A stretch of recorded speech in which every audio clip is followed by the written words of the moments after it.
You better be listening to Sleazoids or I must break you. Step over to the office and get my bull whip. A whipping? That's all they get after what they've done? Get out of here! It was a matter of honor. They're paying $1,000 to whoever kills the two boys that cut up Delilah. In a time when lawmen were killers. What are y'all looking at? You English, Bob? Outlaws were heroes. Well, I thought that you were dead.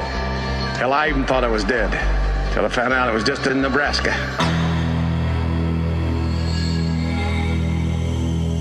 This is my town! If you live to see the dawn, it's because I allow it. I decide who lives or who dies. In a town called Redemption, death is a way of life. Some fight for money. Some fight for glory. But one stranger has come here, looking for something else. Hey everyone, welcome back to another episode of Sleazoids, the podcast where we go down the rabbit hole of 20th century genre from the most influential canon classics to the trashiest exploitation films we can get our hands on, and invite you to tag along in helping us create a canon of sleaze. Each week is a double feature grindhouse style where we discuss two films loosely related by subject, genre, actor, filmmaker, or franchise, and at the end of each episode, along with our honorary Sleazoids, which you can become by subscribing on Patreon. Next week, we are going big blockbuster mode, which is very rare for us, actually. So join the sleaze. That's right. You Patreon subscribers also get an honor shout out and 2 bonus episodes every single month, which we have been doing for, oh my God, I don't know how many years now, 8 years. Something like it's that. Ridiculous. There's like 215 or 220 bonus episodes at this point, as well as our bonus transmission series where we talk about new release genre films all year long as well. So if you haven't made the jump yet, patreon.com/Sleazoids podcast. And speaking of which, we did have a number of people make the jump this week. We had, I just lost it. Here it is. We had Neeraj Sangvi sign up. Actually, at the annual tier, got a little bit of a monthly discounted rate. We're getting an entire year of the show in advance. But at $5 a month, we also had Andrew Renfro, Ryan Ward, Jay, Jeffrey, Adam, I Am Spartacus, Ali Mook, Pat, Charles, Mark Addison, James Whale, the James Whale, perhaps, Nile Agarwal, Levi Ross, and last but not least, also signing up the annual tier, Tyler Van Valera. So thanks so much to all of you folks for supporting the show. Hope you're enjoying all those bonus episodes. Yeah, thank you very much, everybody. That's the one plug for the week. The other plug, as always, is Apple Podcasts and Spotify. If you're listening on either one of those platforms, give us a good old rating and review over there. It helps us climb the ranks and find new listeners. And the last plug, as always, is merch. If you have yet to get your Sleazoids dad cap or our blowout-themed poster art t-shirt celebrating many of the guests of the show, many of our favorite films that we've covered on the show, designed by friend of the pod Brandon Lim from Black Belt Cinema. The link to that is in the description of this episode, as well as over at sleazoidspodcast.com for anyone who's interested. But that is it for the intro. Welcome back to another week. As always, I am your host, Josh Lewis, and joining me also, as always, is my co-host, Jamie Miller. Welcome back, everybody. Welcome. I believe 2 weeks ago would have been the last time you folks over here on the main feed would have heard from us, where we would have had special guest film critic and author Willow Caitlin McClay back on the show to discuss her non-film passion of the iconic funk, rock, and pop musician Prince. We talked about a double feature of his screen debut in the quasi-autobiographical rock opera concert musical Purple Rain from 1984, of course, but we paired it with his much more underseen and unfairly reviled directorial debut, Under the Cherry Moon, from 1986, which was him doing this very strange postmodern pastiche of like old Hollywood rom-coms and European art films that he loved, and like con artist hustler movies. Yeah, and then kind of making it a little bit more modern with how crude it is, and still having the style of that time period. It was I really liked it. It's definitely an underrated movie, and just learning more about Prince in general. I mean, I knew he was a musical genius, honestly, but his sense of humor was something kind of shocking to me. That was something I felt like I was learning about while watching both of those movies. So, yeah, just a wonderful artist. Yeah, so if you heard that episode, again, that was 2 weeks ago over on the main feed. Go back and check it out. But then last week over on the Patreon, exclusively for the patrons, we got pretty dark with it. And we talked about a 70s British juvenile delinquency double feature that also had rehabilitation through pretty violently abusive prison social conditioning and behavior conditioning. We talked about Stanley Kubrick's controversial and absurdist dystopian sci-fi satire, A Clockwork Orange from 1971, because we are slowly, once a year, we're getting through the Kubrick catalog. That was the yearly one we decided to do this time.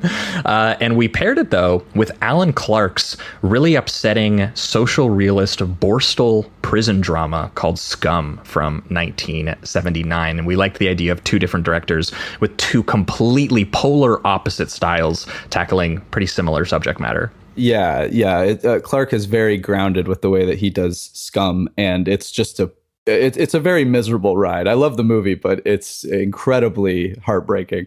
And Clockwork Orange, I mean, a classic. I love Malcolm McDowell's performance in that. It's a very difficult character, I feel like, to balance as that film progresses. So he does a great job.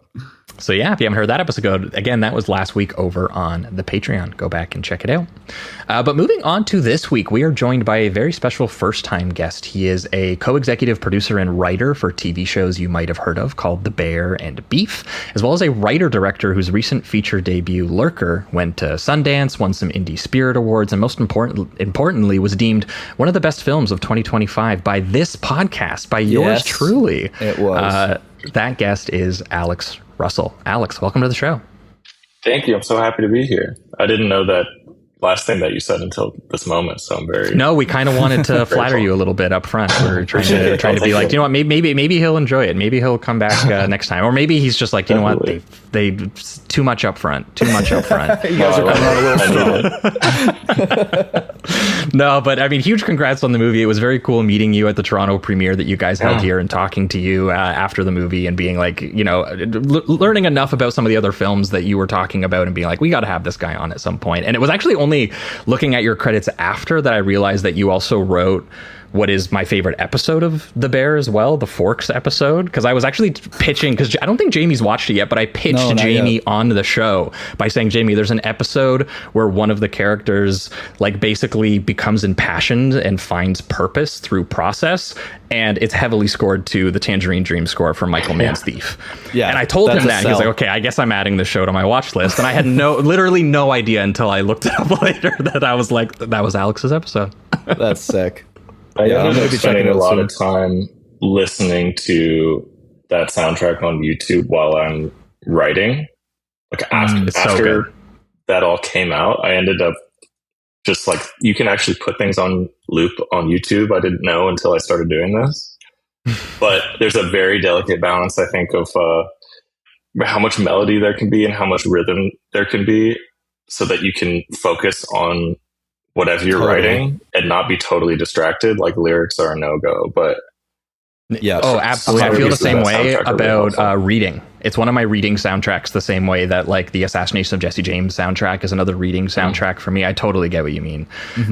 You can't be too distracted by it, but it puts you in a mood and you're like, yeah, I'm going to get through this. This is productive.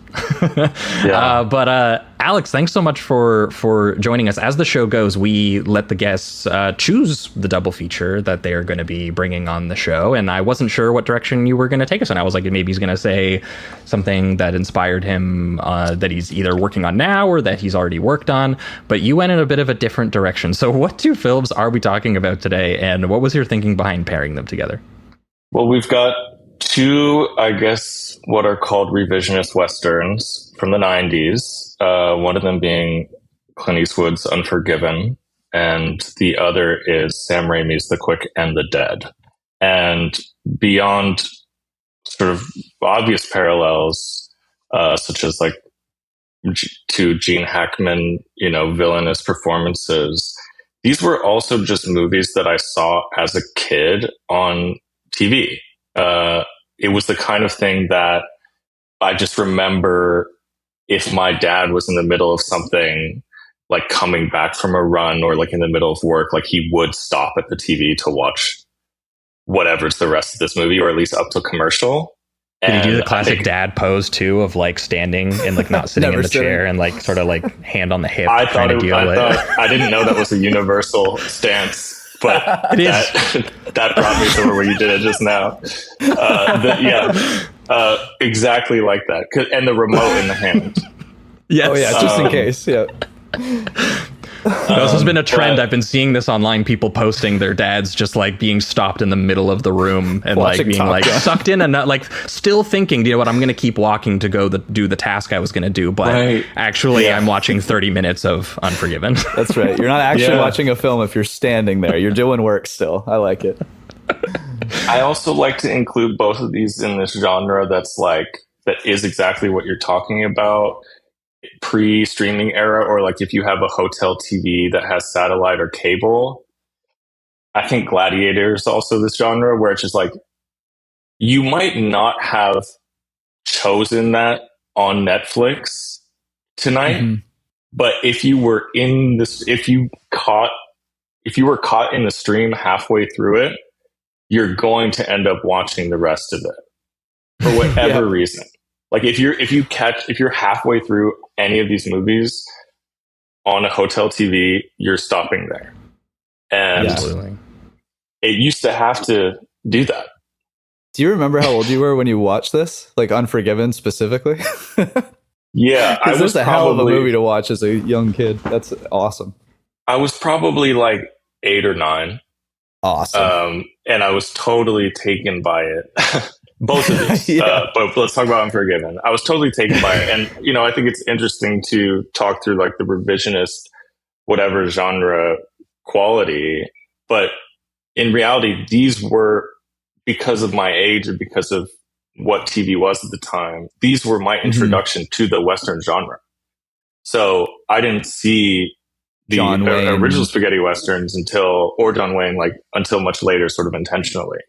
Yeah. So it was kind of like these 90s Westerns that were my own personal introduction to Westerns, period. Which is interesting too, because they're wrestling with the genre for so long at that point, and you know they're kind of they have a metal quality to them. So to be introduced to the genre that way is really cool. Yeah, no, and I'm excited to jump into both of these because you're right, they're both revisionist Westerns, but I like the idea too that like one is the very quiet and somber and still kind of classical and traditional, at least in the sense of style, and then one is literally as manic of a cartoon, as playful, and you know as you can be within the same genre. So let's jump into it. Let's kick things off and let's talk Unforgiven. We ain't bad men no more. We're farmers. Savages! A bunch of bloody savages! Assassin! Well, I guess they have it coming. We all have it coming, kid. Some legends will never be forgotten. Some wrongs can never be forgiven. The man don't want to get killed. Better clear on out the back.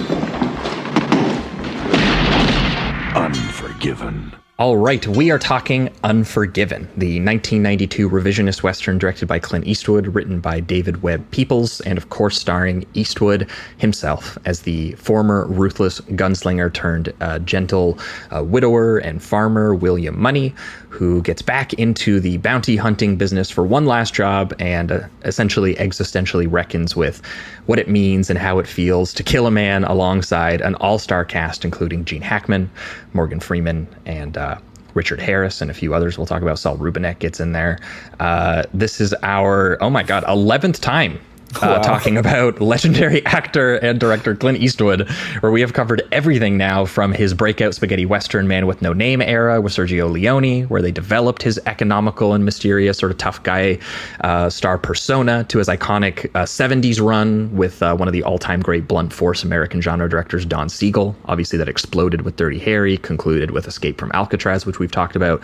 We've also covered his transition to directing, where he had spent enough time on sort of tinkering around on sets, observing what those two masters did together. It's worth noting this film is dedicated to both those guys because he felt that they basically taught him how to direct, how to choose shots, how to control his own image, how to light. And so far, though, we've mostly stuck around in that 70s era. Play Misty for Me, High Plains Drifter, Iger Sanction, Outlaw Josie Wells. You can find episodes on all of these. And just when he was like first exploring what kind of director he wanted to be. Did he want to do thrillers? thrillers? Did he want to do action spy movies? Did he want to keep pursuing the Western and sort of American myth making? And it was only last year that we finally got around to arguably what it, for me, is his most artistically astonishing and sort of more personal era as a director, which is the early to mid 90s. Last time we did an episode on him, we talked about White Hunter, Black Heart from 1990, which was his adaptation of the, sort of part autobiographical, thinly fictionalized account of the Maltese Falcon director John Huston basically going on a self-destructive Ahab-like obsession with going big game safari hunting while shooting the African Queen in 1950, which is a true story, and kind of kicked off Eastwood's very reflective and deconstructionist, I'm a little old for this shit kind of 90s masterpieces run that he went on. And we paired that one with a personal favorite of mine, which was A Perfect World from 93, which is just his completely heart-wrenching cops and crooks, like a manhunt procedural that's also like a buddy road movie between Kevin Costner as an escaped criminal and this like Jehovah's Witness boy he takes hostage and kind of befriends. And he turns it into like this larger tragic history of fathers failing sons and cycles of abuse and violence and just obvious flaws in the American justice and rehabilitation process. And it's just a beautiful, beautiful movie. Oh yeah. I mean, it's also one that I find he has a lot of sentimentality in that film, but it's still kind of surrounded by so much just darkness and tragedy that it doesn't feel ever overdone in that sense. Because we can be allergic to sentimentality if it's just if it feels kind of fake, kind of artificial. But I feel like he balances the kind of a still giving this Hollywood feeling of a film. It does still kind of feel like a fairy tale, but there's something still grounded about it. Yeah, well, and in between, I wanted to bring those two films up because in between making those two films is where Unforgiven falls. We had to skip over. It felt like a huge disservice to be like, we've never talked about Unforgiven. Here's the two movies that came out on other side of Unforgiven. So thank you, Alex, for giving us a chance to finally jump into this one, which was one that had been a long gestating project for Eastwood. Peoples had apparently written this film in the mid-1970s and it had stalled out in development. So instead, he helped co-write a little film you also may have heard of called Blade Runner, which came out and it was what kind of put his name back into the development, sort of process, what kind of made people go, what other scripts has this guy got lying around? So that is what got it on Eastwood's radar, and he bought it and essentially held on to it because he was like, I actually do really want to play this role and I'm not quite old enough to play this role. Like it doesn't quite work with who I am right now. So he spent an entire decade making other films. And then he was like, it's time. He knew that it would have weight and sadness in this story, seeing an aged man with no name playing money and how powerful the deconstruction of sort of American Western genre myth would be, with also, the movie star himself having aged lines on his face and looking sadder and looking wearier and kind of witnessing that, which is very funny to think about because he's been still doing this. He's been too old for this shit for 40 years and he's still it's crazy that he's been like the grumpy old man for 40 years now. It's pretty incredible. He's so good at it. And to see, I mean, that even that era in itself, that long era kind of evolve as it's been going on has been awesome. I was curious. I read here that his longtime story editor was pretty against this film at the time, and when she read the script, and I was curious why.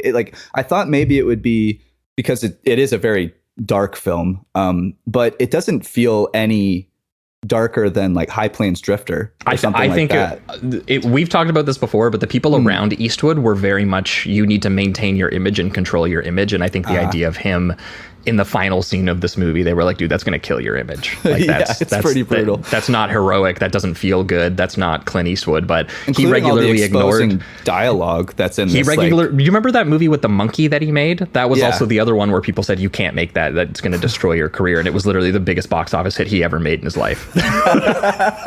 Eastwood and a monkey, man. You can't fail. So Eastwood knew. But Alex, I would like to know, you watched this as a kid. You watched this because your dad threw it on. What did you get out of it as a kid? Like, were you enthralled by it? Did you get the sadness of it? Or were you just like, this? What the fuck is a Western? This is awesome. You shooting people. I think I was on sort of a fundamental level moved by it in the way that it is intended, and in the way that I feel moved by it now. I didn't understand sort of the complexities of Unforgiven or what it was contending with at the time, but the scenes that are moving, such as, you know, harboring the secret of never actually having killed anyone before, right? Mm-hmm. And finally admitting how it feels. Or, you know, the one that I remember most from childhood is the Free Ones scene, where, you know, she's like, would you want a free one? And Clint is like, no. And she's like, oh yeah, no, I meant the other girls. And he's like, oh no, it's not because you're like damaged in some way. It's because I have this wife. And she's like, oh, like, is she alive? Or she doesn't say that. She's like, oh, she's somewhere else. And he's like, yeah, she's watching over my kids. I just remember. Yeah, that's a huge like moment of grace and intimacy and something. It's one of the few nice scenes. That's true. Yeah. And it's in a way agree. One of the few places that like I noticed the filmmaking, I guess, because that I think is a split diopter where like she's sort of in the foreground and you can see Clint's face as well. The moment where he realizes he hurt her by accident and then tries to fix it through conversation, that's a split diopter shot. Yeah.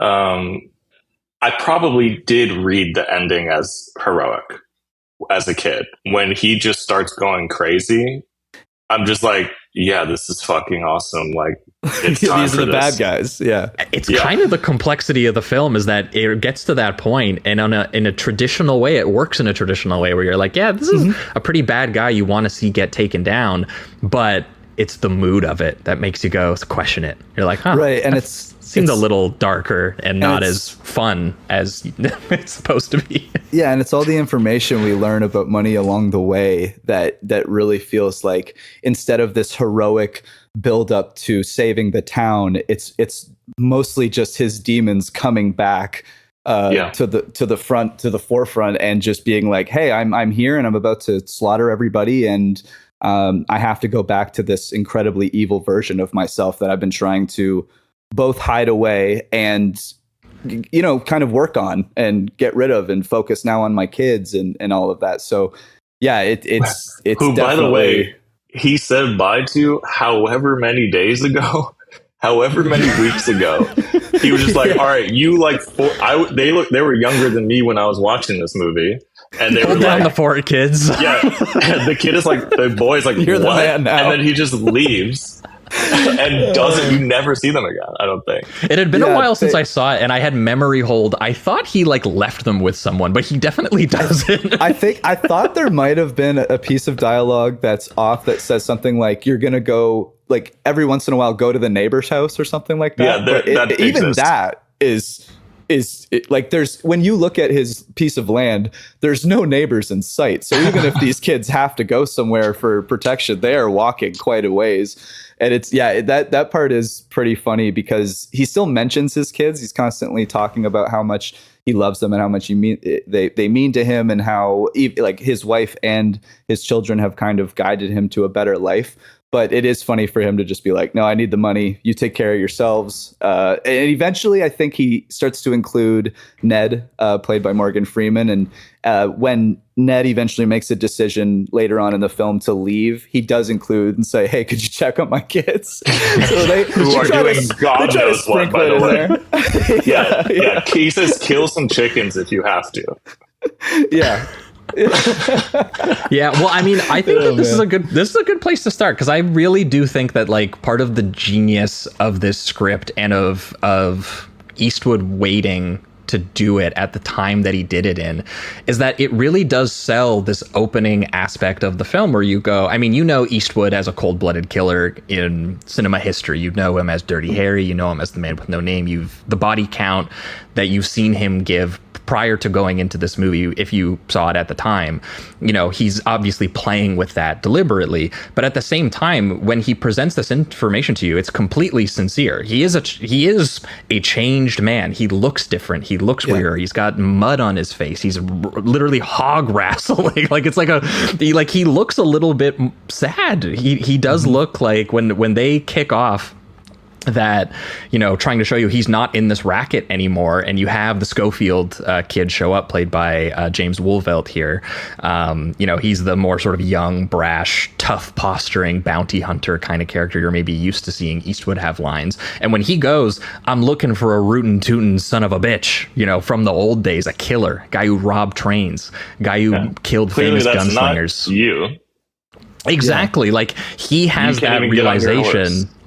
He has that realization, and the movie totally plays into it, and Eastwood's performance plays in it. Like, he does a fantastic job of underselling his own mythic reputation that he knows you're bringing with you to his screens, with his mannerisms, with his eyes, the way that he's polite to this young boy who, like, you know, is like so brash and like almost shit talking a bit, and really exaggerating the gruesomeness of the story he's even telling. Like, when he's saying that, you know, we're gonna go hunt down these guys who cut up a girl, but they also cut her eyes out and cut her ears off and cut her teats, and he's being very vulgar to him, and he's being like, oh, that's terrible. So and that's he doesn't even cuss. That's something I want to talk about in general with both movies, but also Unforgiven. It's like, so much of this is like gossip. The way information travels is very gossipy and very reputation based, and very much like a game of telephone, where it's like, the way I read that scene was like, that's just the level that this gossip has gotten to. It's not that Schofield kid is like exaggerating it, or maybe he is. Right. Maybe he took it one more level, but he's taking pleasure in the exaggeration. But I know exactly what you mean. Like, a huge aspect of this movie we'll get into is literally where these legends come from. And the demythologizing that the movie is doing is showing you that, like, you hear all these stories of someone being an awesome, badass killer. And they're excited by that when they relay these stories to each other, and that's where that broken telephone game starts. And by the time you actually are in one of those rooms, you're like, oh, this is actually just really unpleasant, and kind of a drunk guy like accidentally shot another guy. Like, it's not as cool as it was told to me, unfortunately. Another English great Bob. thing. English Bob, exactly. Great character, great performance too. Another great thing connecting to that too was eventually we learned that his myth is even more seemingly mythic than we are even told, because the kid is talking about this time where he took out two individuals very quickly, and then when we find out when he's talking to Ned, his partner, it's actually three. So the legend itself is less than what he actually experienced and did. And there's something about that it's kind of like the same thought of as the ending, where it's both traditional in a way but still revisionist, because we see we have more background about him. It's like three is more impressive when it comes to the legend of a gunslinger or something like that, but when it comes to the human spirit, it's more weight, and it's another skeleton in your closet. And so when he wants to almost lie and say, no, I wish it was none, I don't even want to tell him that it was three instead of two. He's pretty humble about being a mass murderer now, that's for sure. It's like, I ain't like that kid anymore. I'm a fella now. Is that how that happened? Yeah. It's like, let's forget about that. By all of these images. Absolutely. Yeah. There's even scenes where he's having dreams and calling out to the ghosts and everything, like they're attacking him. That, for me, destroys me. I forgot. The last time I saw this, I got to see it in a theater finally, and on film, which was a really amazing experience. And I had actually completely forgot that there's a detour the movie takes where it's like, oh, it's the cool scene where he rides into town. And, you know, he's going to finally go kill some of these bad cowboys. And he's literally already weak and dying of a fever, like due to illness caused by the rainy storm conditions on their way in. He's hallucinating his wife and angels that he thinks are sent to punish him for his horrible history of violence. He's like Eastwood, just like sad and wet and like muttering, like, I saw her face and she's covered in worms, and don't tell my kids about the things I've done. And I was like, this is just devastating. Like, it's so like, you have to imagine people who saw this at the time were like, and you actually, I can kind of see why the people who worked with him are like, you sure you want to play the shriveling old man who's like, man, killing sucks and is not fun, and why did I do any of that? We're gonna suck the fun out of all this Western craziness. Yeah, it's I mean, there's always such a back and forth too with the tone in a way, in a very controlled way still, but even in its opening where, you know, he's digging I assume his wife's grave, and it's great shot with great shot, the silhouette and the sunset going on. It's beautiful. Like, and it's also kind of this image of he's digging a grave, so initially you might think something like he's digging the grave of like, you know, somebody that he killed, but it's, you know, with all the small house, the beautiful sunset, the sweeping kind of I think there was guitar and strings playing at the time, if I'm not mistaken, and it just feels so strangely sad but peaceful in a way. And then we cut to the Wyoming, like in the town in Wyoming, and the prostitute is getting assaulted by the I man. actually forgot how quick this jumps into all that too. It's like so 3 or 4 fast. minutes into the movie, and you're already meeting, you know, you're already being introduced to the town that Sheriff Little Bill runs, played by Gene Hackman, who honestly equally as aged of a star from the New Hollywood era as Eastwood at this point, because that dude was in Bonnie and Clyde and French Connection, Conversation. But when he is brought in, it's like 2 cowboys have already gone to this billiard saloon, this brothel, and, you know, they have already like permanently disfigured one of the girls who works there, Delilah, by slashing her face with his knife, which for giggling at his teensy pecker, which is a great detail, I think, just because, again, you're talking about the myths of these room and these guys and how it is a bit of a dick swinging contest. And here's, also, you know, just a woman who suffered the consequences of that. Off the entire movie. Yes. Like, it's so, it's like such a crazy detail. Like giggling at a guy taking his dick out set off the entire drama and chaos of everyone that we met in the entire movie and all the murder. This like completely haunting and harrowing final mass murder sequence when you get through it. And you're like, was that really all a woman laughing at a man's dick?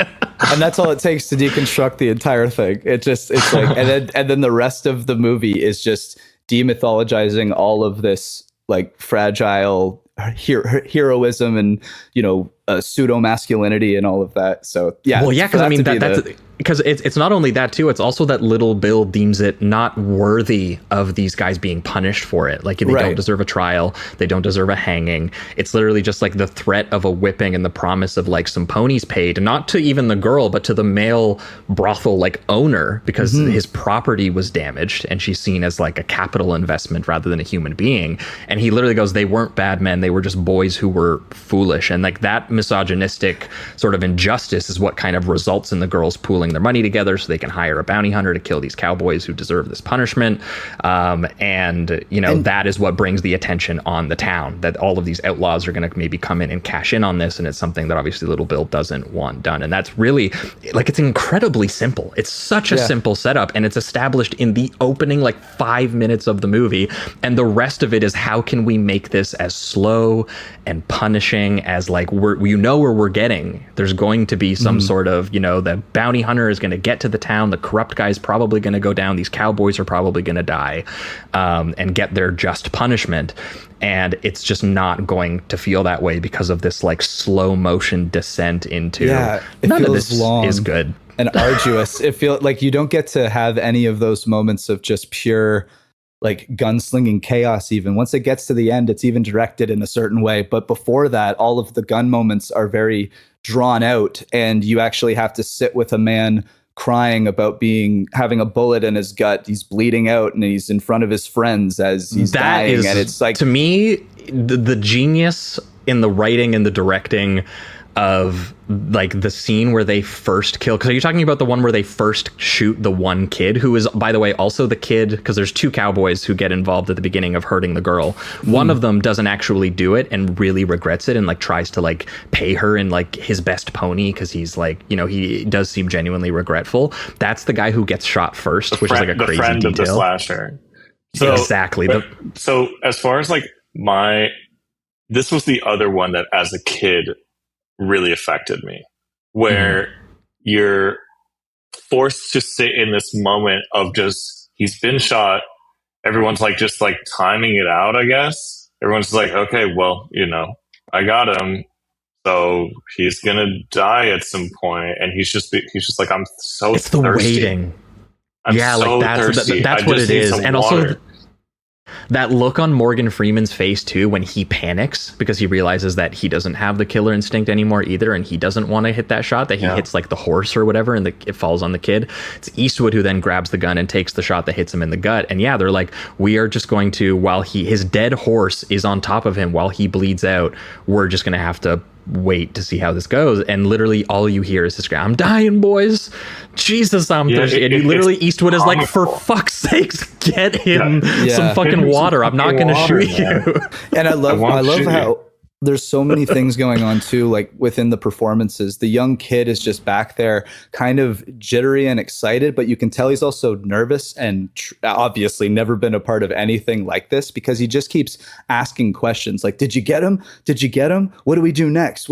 There's this obvious just lack of experience and juvenile quality to him that he's constantly exposing. But then you also have Clint Eastwood, the moment he does gut the guy, where he is confident within his killer instincts that he did successfully get the shot, but he's so sad about it, and he's just like, I can't believe I'm back here again. It's the classic shootout scene where the heroes are shooting the guy they're hired to kill, who was someone who was at least, complicit in an act of violence against these women. And there's nothing exciting about it. It is just the slow, unpleasant death of this kid. And that's how you experience it.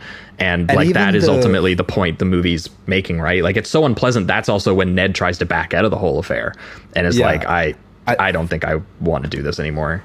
I love the humanity in that scene too, where everything breaks down and they're like, Clint Eastwood tells him, just go get him water. And the guy has that moment of going, you're not going to shoot me? Like, you promise? Like, he's so shocked by it. It just doesn't feel like anything they've ever experienced before.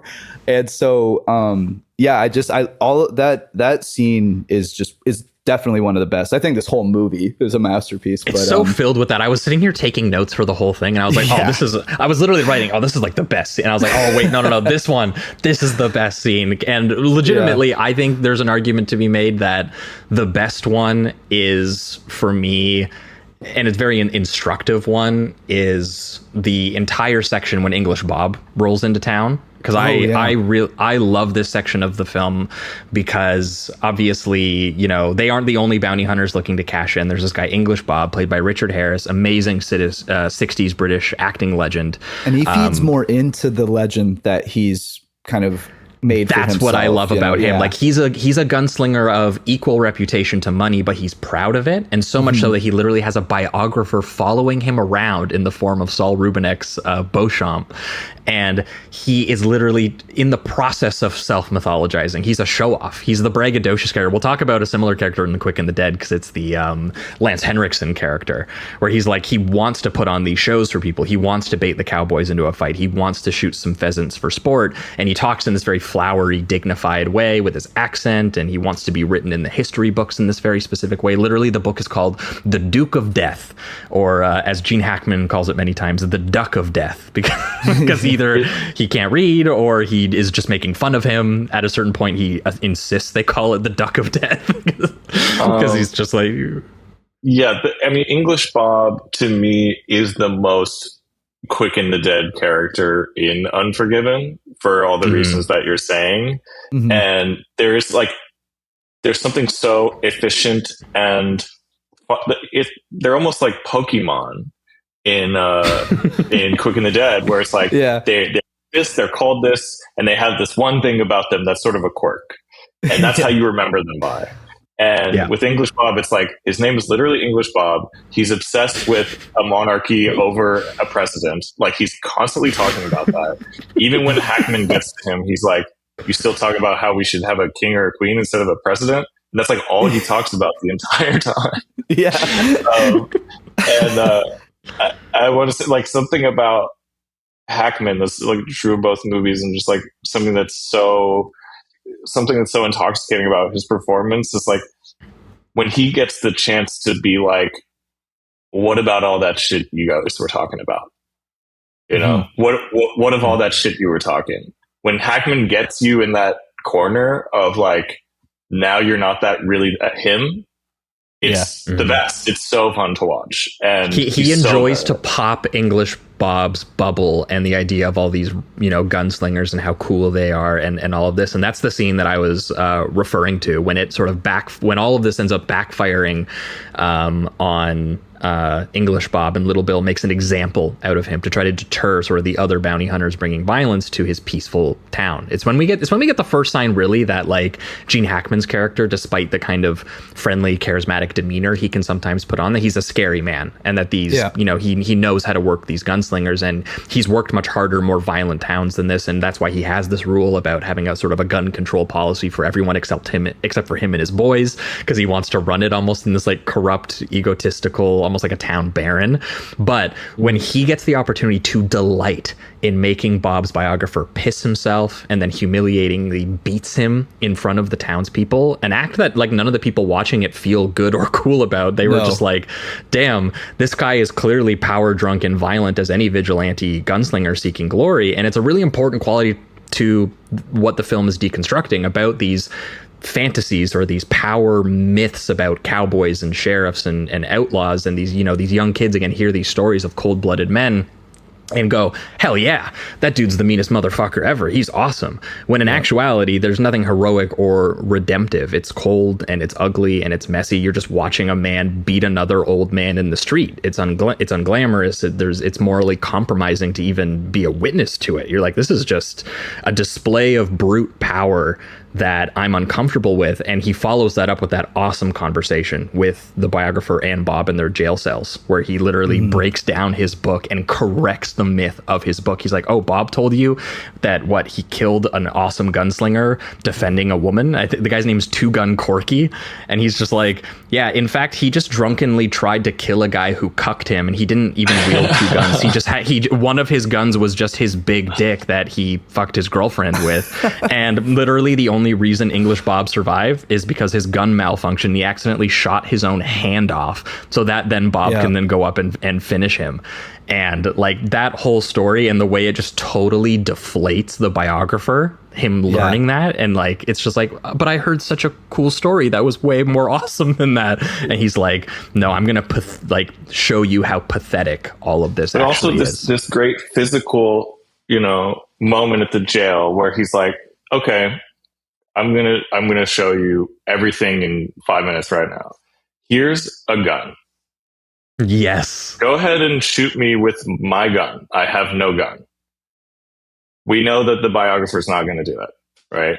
And then the biographer goes, okay, but what if I hand it to Bob in his cell? And he's like, we almost think that he's going to be like, no, I'm taking my gun back. But he's like, do it. Please.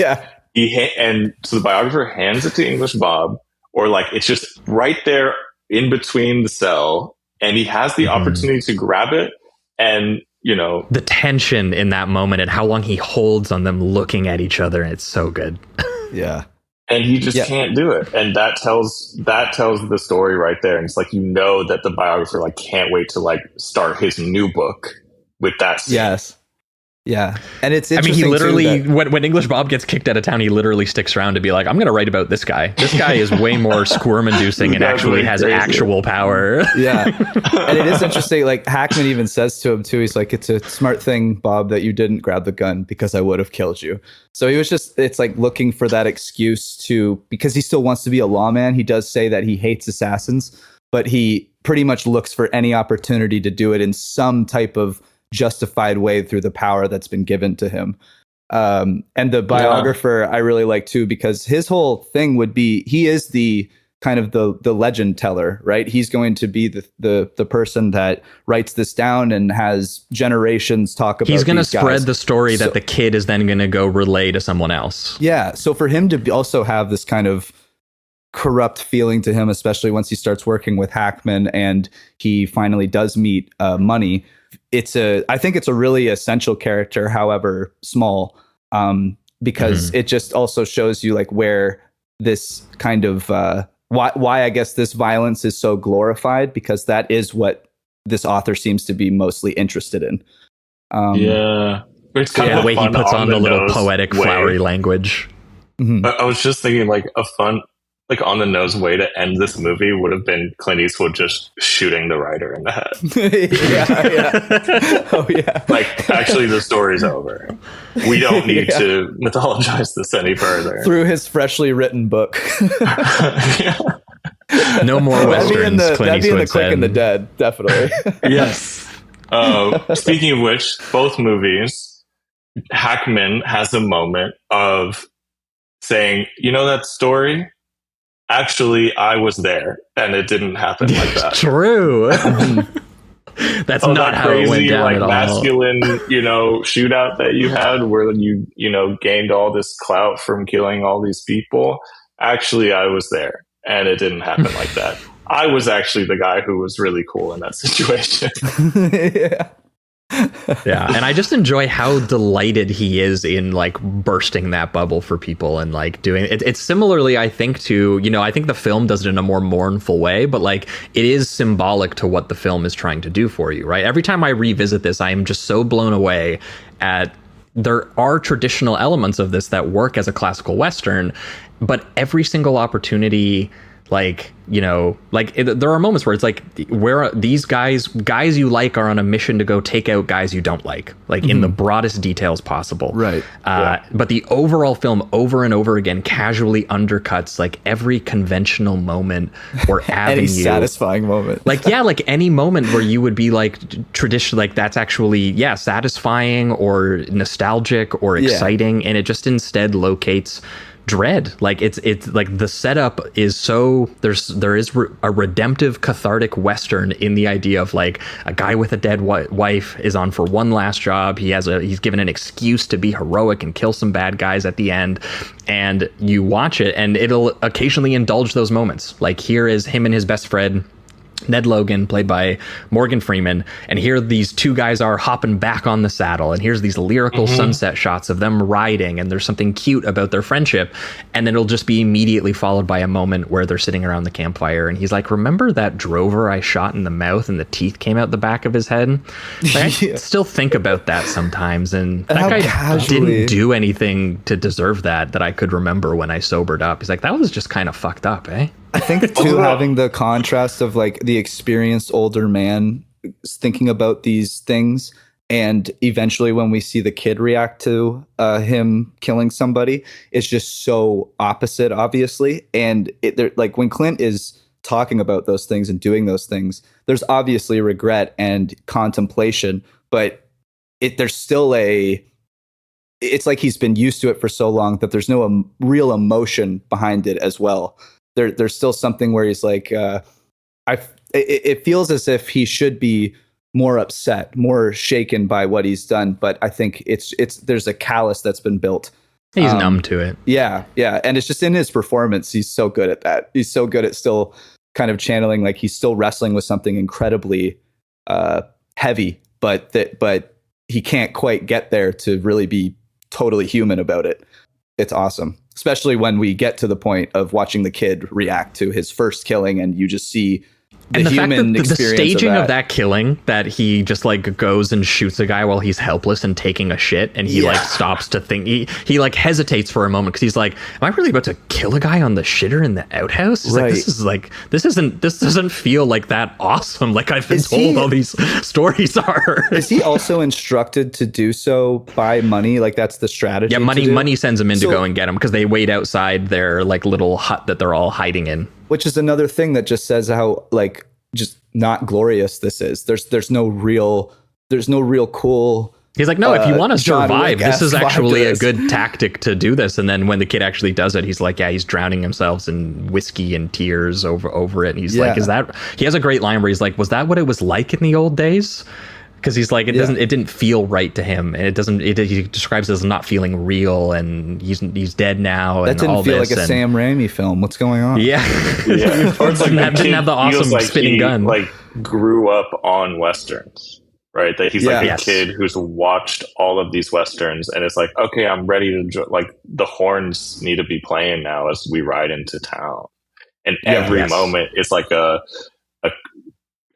climax and anti-climax, because we know what's supposed to be serviced there, and then they give you something else. Like even just like them getting in, like the rain starts, Hackman's like, we could use some rain. That's almost like a meta like dialogue moment where he's like, we can use some rain now, and then the rain starts.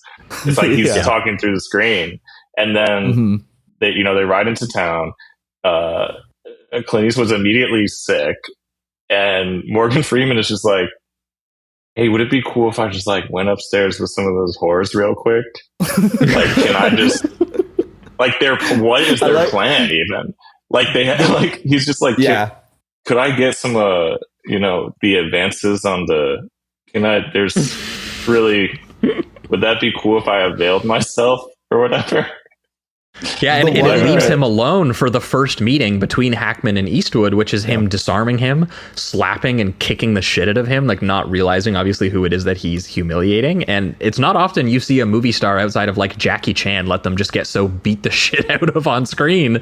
Yeah. And again, you can once again see what he's doing with his star persona, because he's just like, he just looks like a drunk sick man getting the shit kicked out of him and then nearly dying, and spending the section of the movie where you're like, well, shouldn't they be gearing up to actually do their mission? And again, he's like hallucinating and half dying and being like, I think I'm dying, I fucking hated my life, oh my god, my kids, like he's freaking out. And that's being treated by Delilah through his sort of feverish sickness and all his wounds in that moment. Yeah, I think he's mentioning stuff like worms coming out of a skull, like that's the visions he's having of his wife. Because he's imagining her rotting and decomposing and stuff. Yeah, it's horrible. Yeah, it's just horrifying. It is kind of lighthearted to watch. Before Ned goes upstairs into the brothel rooms, he does go like, you want to come? Kind of thing. Yeah. It's just kind of funny. Yeah.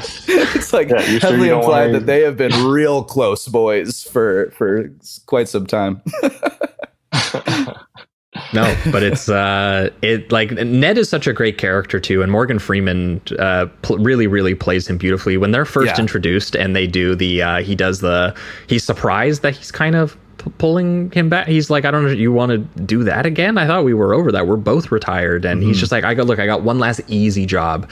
And Morgan Freeman has a great line where he's like, look, we ain't bad men no more. And I don't know if it was that easy back then. Like there was no easy killing people or whatever. And I love that shot of him stepping forward into the frame, revealing his rifle hanging up behind him in his house in the background. And that's the moment where Morgan Freeman is like, okay, I guess I'll join you. The classic like low angle hero shot, gun in the background. It's a great little introductory moment.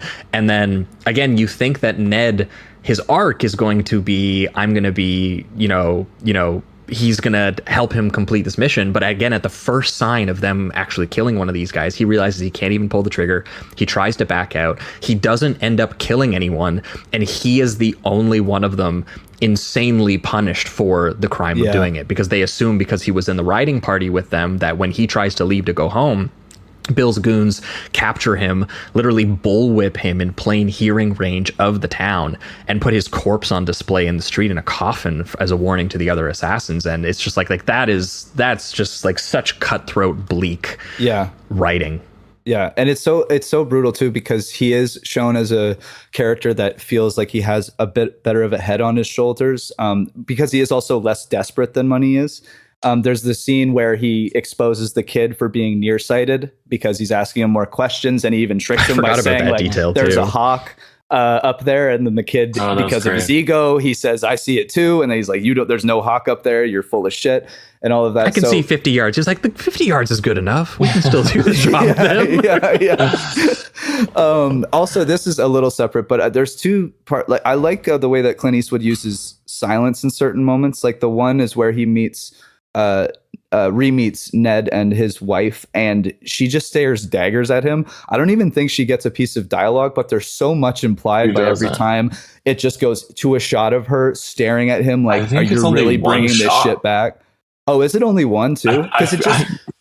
And she was just her like in a field or something. It felt like it was shot. Yeah, I think there might be a repeating shot. I think it's one on the way in and one on the way out when they both leave. And it's so much just like, I don't even have to say anything. I can't believe this is happening again. And then the other moment where I thought there was actually going to be dialogue, and I think more people would have put it in, but Eastwood's just very good at that kind of stoic character performance, where he visits the grave of his wife before he leaves, and he just stays silent and then leaves. There's something about that I feel there's always a strength built into his stoicism that I like, but there's still because he's so old and much weaker. There's such a sadness to it too.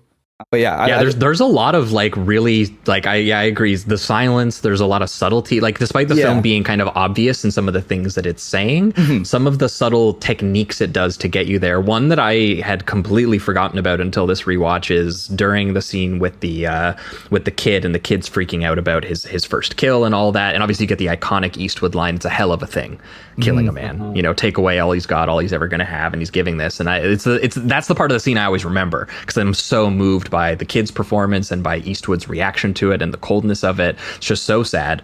I had forgotten that scene is also one of the prostitutes rolls up and informs them that Ned doesn't need a share of their money anymore because Ned's been killed and is strung up in town. And Eastwood's hearing of that and his reaction shots I paid so much more attention to on this watch. And there's a moment where he grabs the whiskey bottle from the kid and starts drinking again. Because it's a really important detail, because he's told you before that his wife cured him not just of wickedness, his wife cured of drinking, and showed him the error of his ways. He doesn't do that anymore. And it's that moment where he just casually starts taking a swig of the whiskey, and it's such an amazing metaphor for what the film is doing, because just the naturalism that the idea is that he can re-pick up murdering people like a fucking monster and committing mass murder. To him, it is as casual as like an alcoholic picking up the bottle again. It just it's something you can just fall back into it like that. And in that moment, we literally watch him do that. He literally just picks the bottle up again. He gets on the bike again, and it's literally what kicks off the all-timer, finale that the movie has into motion. And even before that, when you watch the kid drinking and shaking and everything, as he's explaining his pain and how he's feeling empathetic to what he did and everything, Clint Eastwood just reacts with, "Take a drink, kid."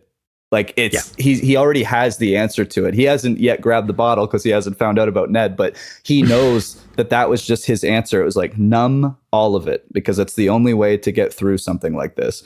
And it's as soon as he grabs that, immediately after having that scene in the same setting, same environment and everything, it's just like, oh man, you just know what's coming, and it's nothing but tragedy. You know that he's gonna make his way back into that saloon, and it is just one of the greatest. I mean, even people who I think it's not one of their favorite movies ever, I think everyone watches this final scene and goes, "This is clearly one of the best." Like shootout sequences, it's one of the best directed sequences of its kind. The way he blasts away the saloon owner and literally go, "You just shot an unarmed man," and that retort he has where he's like, "Well, he should have armed himself if he's going to use my friend as decoration or whatever," right? What does it say? Fat, like speak fat man or something? Yes.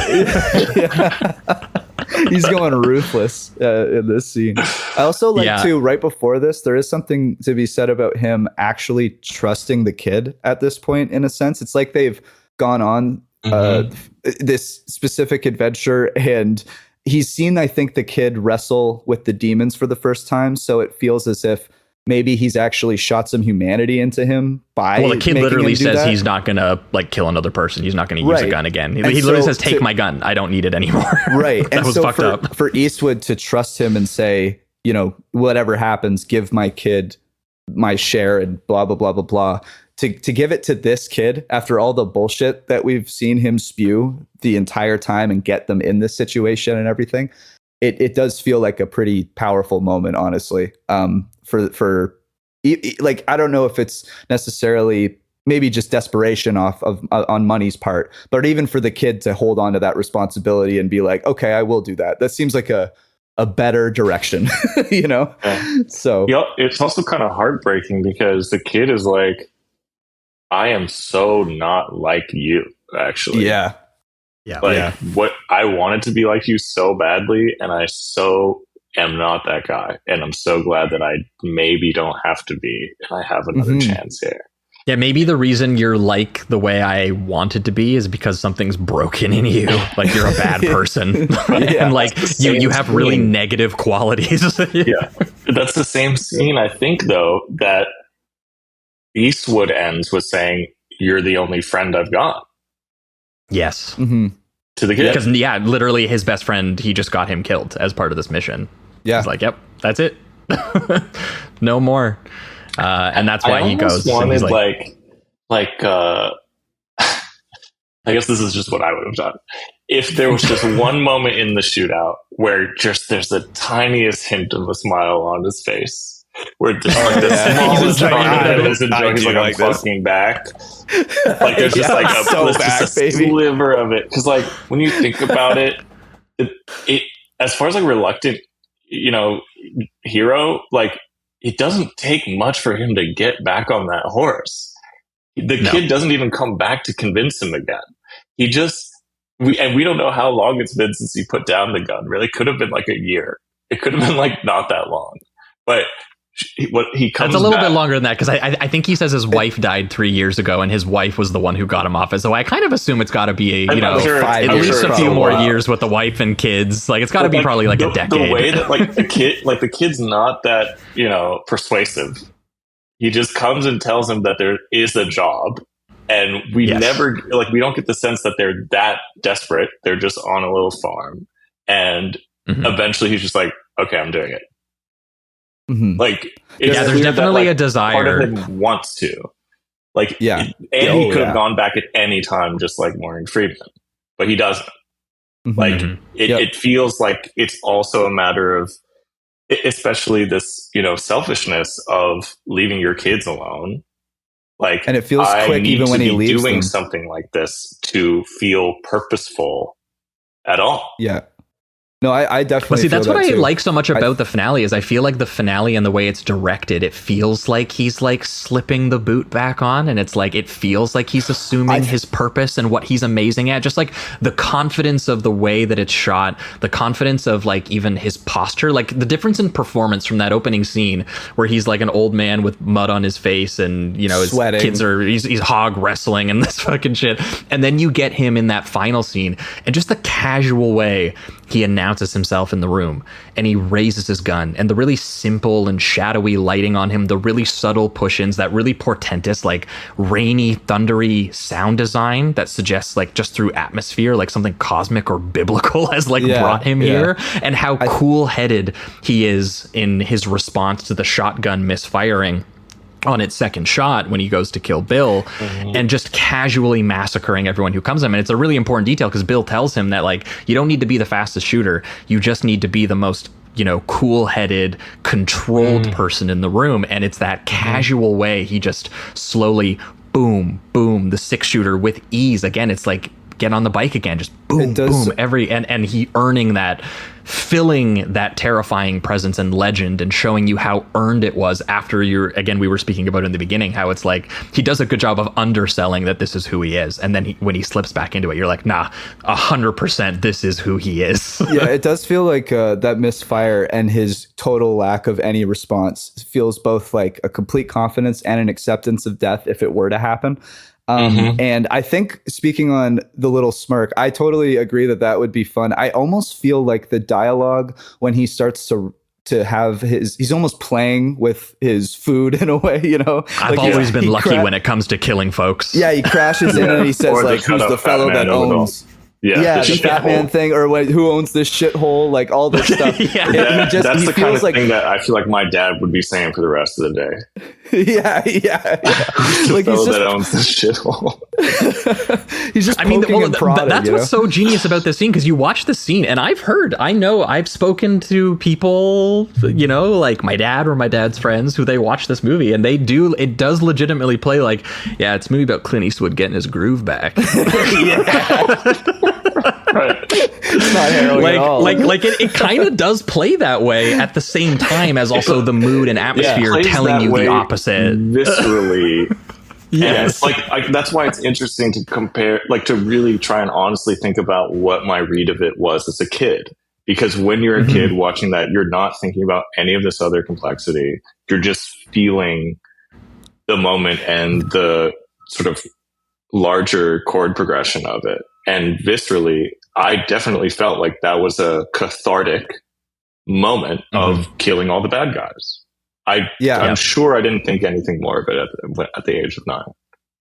And what's interesting too, same here when I watched it. And in the middle of the scene, when you do have those moments of him going, you should have armed yourself, calling the guy fat man, saying it's a shithole, all that. In the middle of it, he also says, "I killed women and children." And then you're like, okay, wait, this isn't as fun anymore. And now I have to think about the history that's involved in this violence. And it's to mix those two things and do it so. Well, and I think about.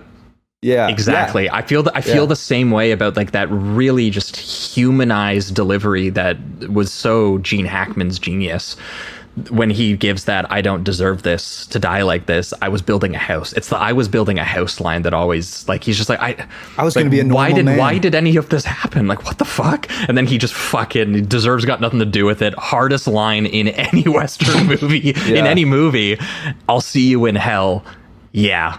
Point blank fucking executes him with the rifle. And like, that's the exchange that I don't remember how I read that as a kid, but like, that doesn't play. I mean, it's cool because you're like, "I'll see you in hell." He's like, "Fuck yeah." Well, like you were saying in the beginning, it's so interesting that all of this started because some guy got his someone was called, his penis was called small, and it's his manhood was called into question the same way of the manhood of cowboy myths. And it was just a giggle. That's true. It wasn't even like a roast or anything like that. Yeah, she didn't even roast him, just giggled.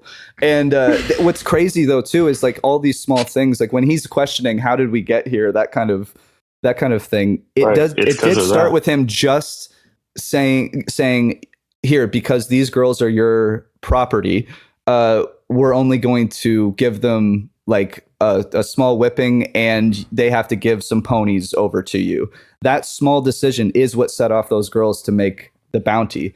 So it's interesting that, again, it's the smallest thing that he probably does casually every single day. And it has now resulted in Clint Eastwood and all of his decades of legend coming in and just murking everybody. It's like, it's great. And it just feels huge despite not being like over directed to be huge. Yeah, like it's a well staged moment. The mood of it, the atmosphere, again, the richness of the shadows, the use of the sound design. Like when he walks out while declaring, and I mean, that's where the more monstrous. It reminds me so much of High Plains Drifter, which is one of my favorite Eastwood movies. Definitely the first one where he plays that kind of ghostly cowboy as horror monster, because he goes into that town, you realize all the people he's doing this job for, he's like, these people are pretty fucking shitty too. I should probably kill them too. And he even plays a ghost from hell, and so him saying to Hackman at the end of this, like, "Yeah, I'll see you in hell. I know I'm going there." Obviously. Well, yeah, and that's why I like when he exits. He's like, "I'll come back and kill every one of you sons of bitches," and like American flag in the background.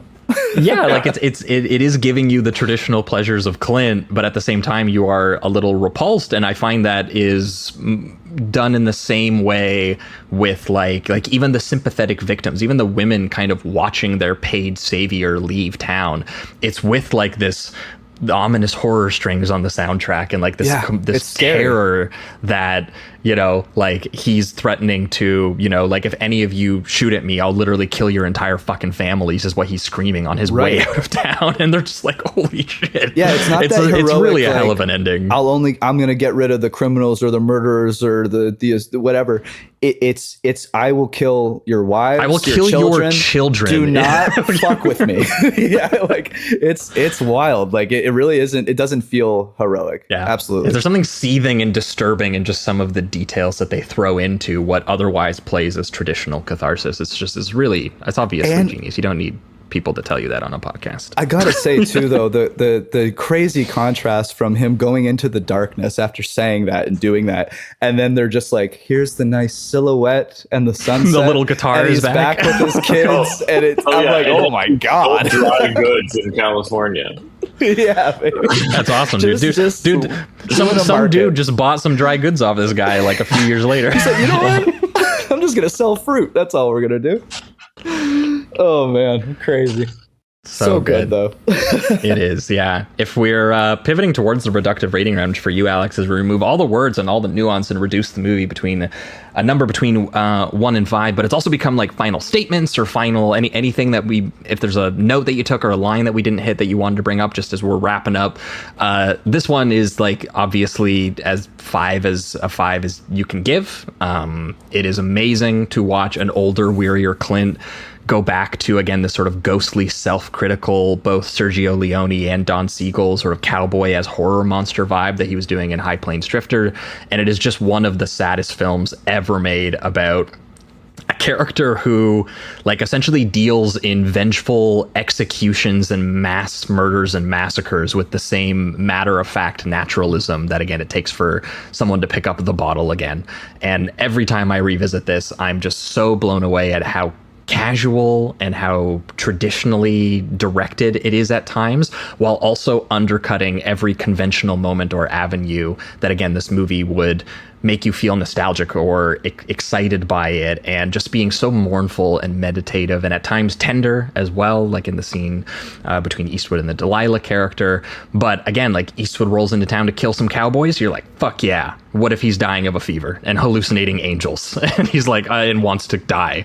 What if the youthful hotshot gunslinger who's very boastful and he gets righteous revenge on the violent misogynist of the movie you want to see murdered? What if he executes him while he's taking a shit and then he's like crying and drinking himself to death over it?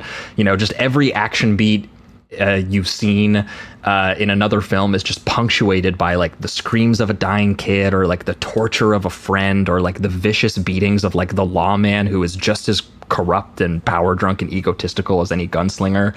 And again, even the sympathetic victims seeking revenge at the beginning of the story, completely understandably, they end up looking at Eastwood like, Jesus, like what the fuck have we unleashed back onto the world? It's like the storm comes in and they've literally biblically opened something up and he's back. And like on one level, that's incredibly dark idea. On the other, it's incredibly sad to watch a character who at the beginning of the film, you're like, yeah, this guy's out. Look at, you know, he's not getting sucked back in. And there's like, oh no, yes, he is. There he is. And yeah, it's so well calibrated. There's so much great depressing detail. Amazing. I forgot to mention cinematography by Jack Green. Claustrophobic framing of some of those interiors, the storm photography and the shadows and how cold and lonely and unglamorous some of this stuff is just really, really beautiful. And production design, I forgot to mention too, Henry Bumstead, Hollywood legend, dude, art directed fucking Vertigo for Hitchcock. The Sting, High Plains Drifter, and also worked with like Anthony Mann and Billy Wilder. So like Eastwood literally went to a guy who was a production designer from the 60s and 70s Western to do this for him. It looks just absolutely amazing. And for Eastwood as like a self-reflective film, it does feel like an exorcism of his star image, and it's so morally complicated and poetic. There's something self-mythologizing and self-loathing at the same time about it. And yeah, it's such a genius decision for someone to get the script when they got it, wait to be like, in 15 years I'll be the right age to totally nail this, and then fucking do it. Like, it's so crazy. So yeah, deserves got nothing to do with it. Best movie ever. Yeah. 5 out of 5 for me as well. Totally agree with everything you said. A couple things I just I'll mention. I did like the ending where it suggests that the mother of his wife, who never met him and was always curious why she would be with someone so, you know, seemingly horrible, never actually meets him even afterwards, and goes to it says that she goes to the house and they're already gone. And so it's another layer to this kind of like the legend making, where she's only going to ever see him as this ruthless outlaw, and there's going to be no nuance to it, much like kind of the kids saw him at one point as this mythic gunslinger, and there wasn't any nuance to that. There's no humanity that's being stripped away. There's nothing of that nature. So I just thought that was a really cool and fitting ending.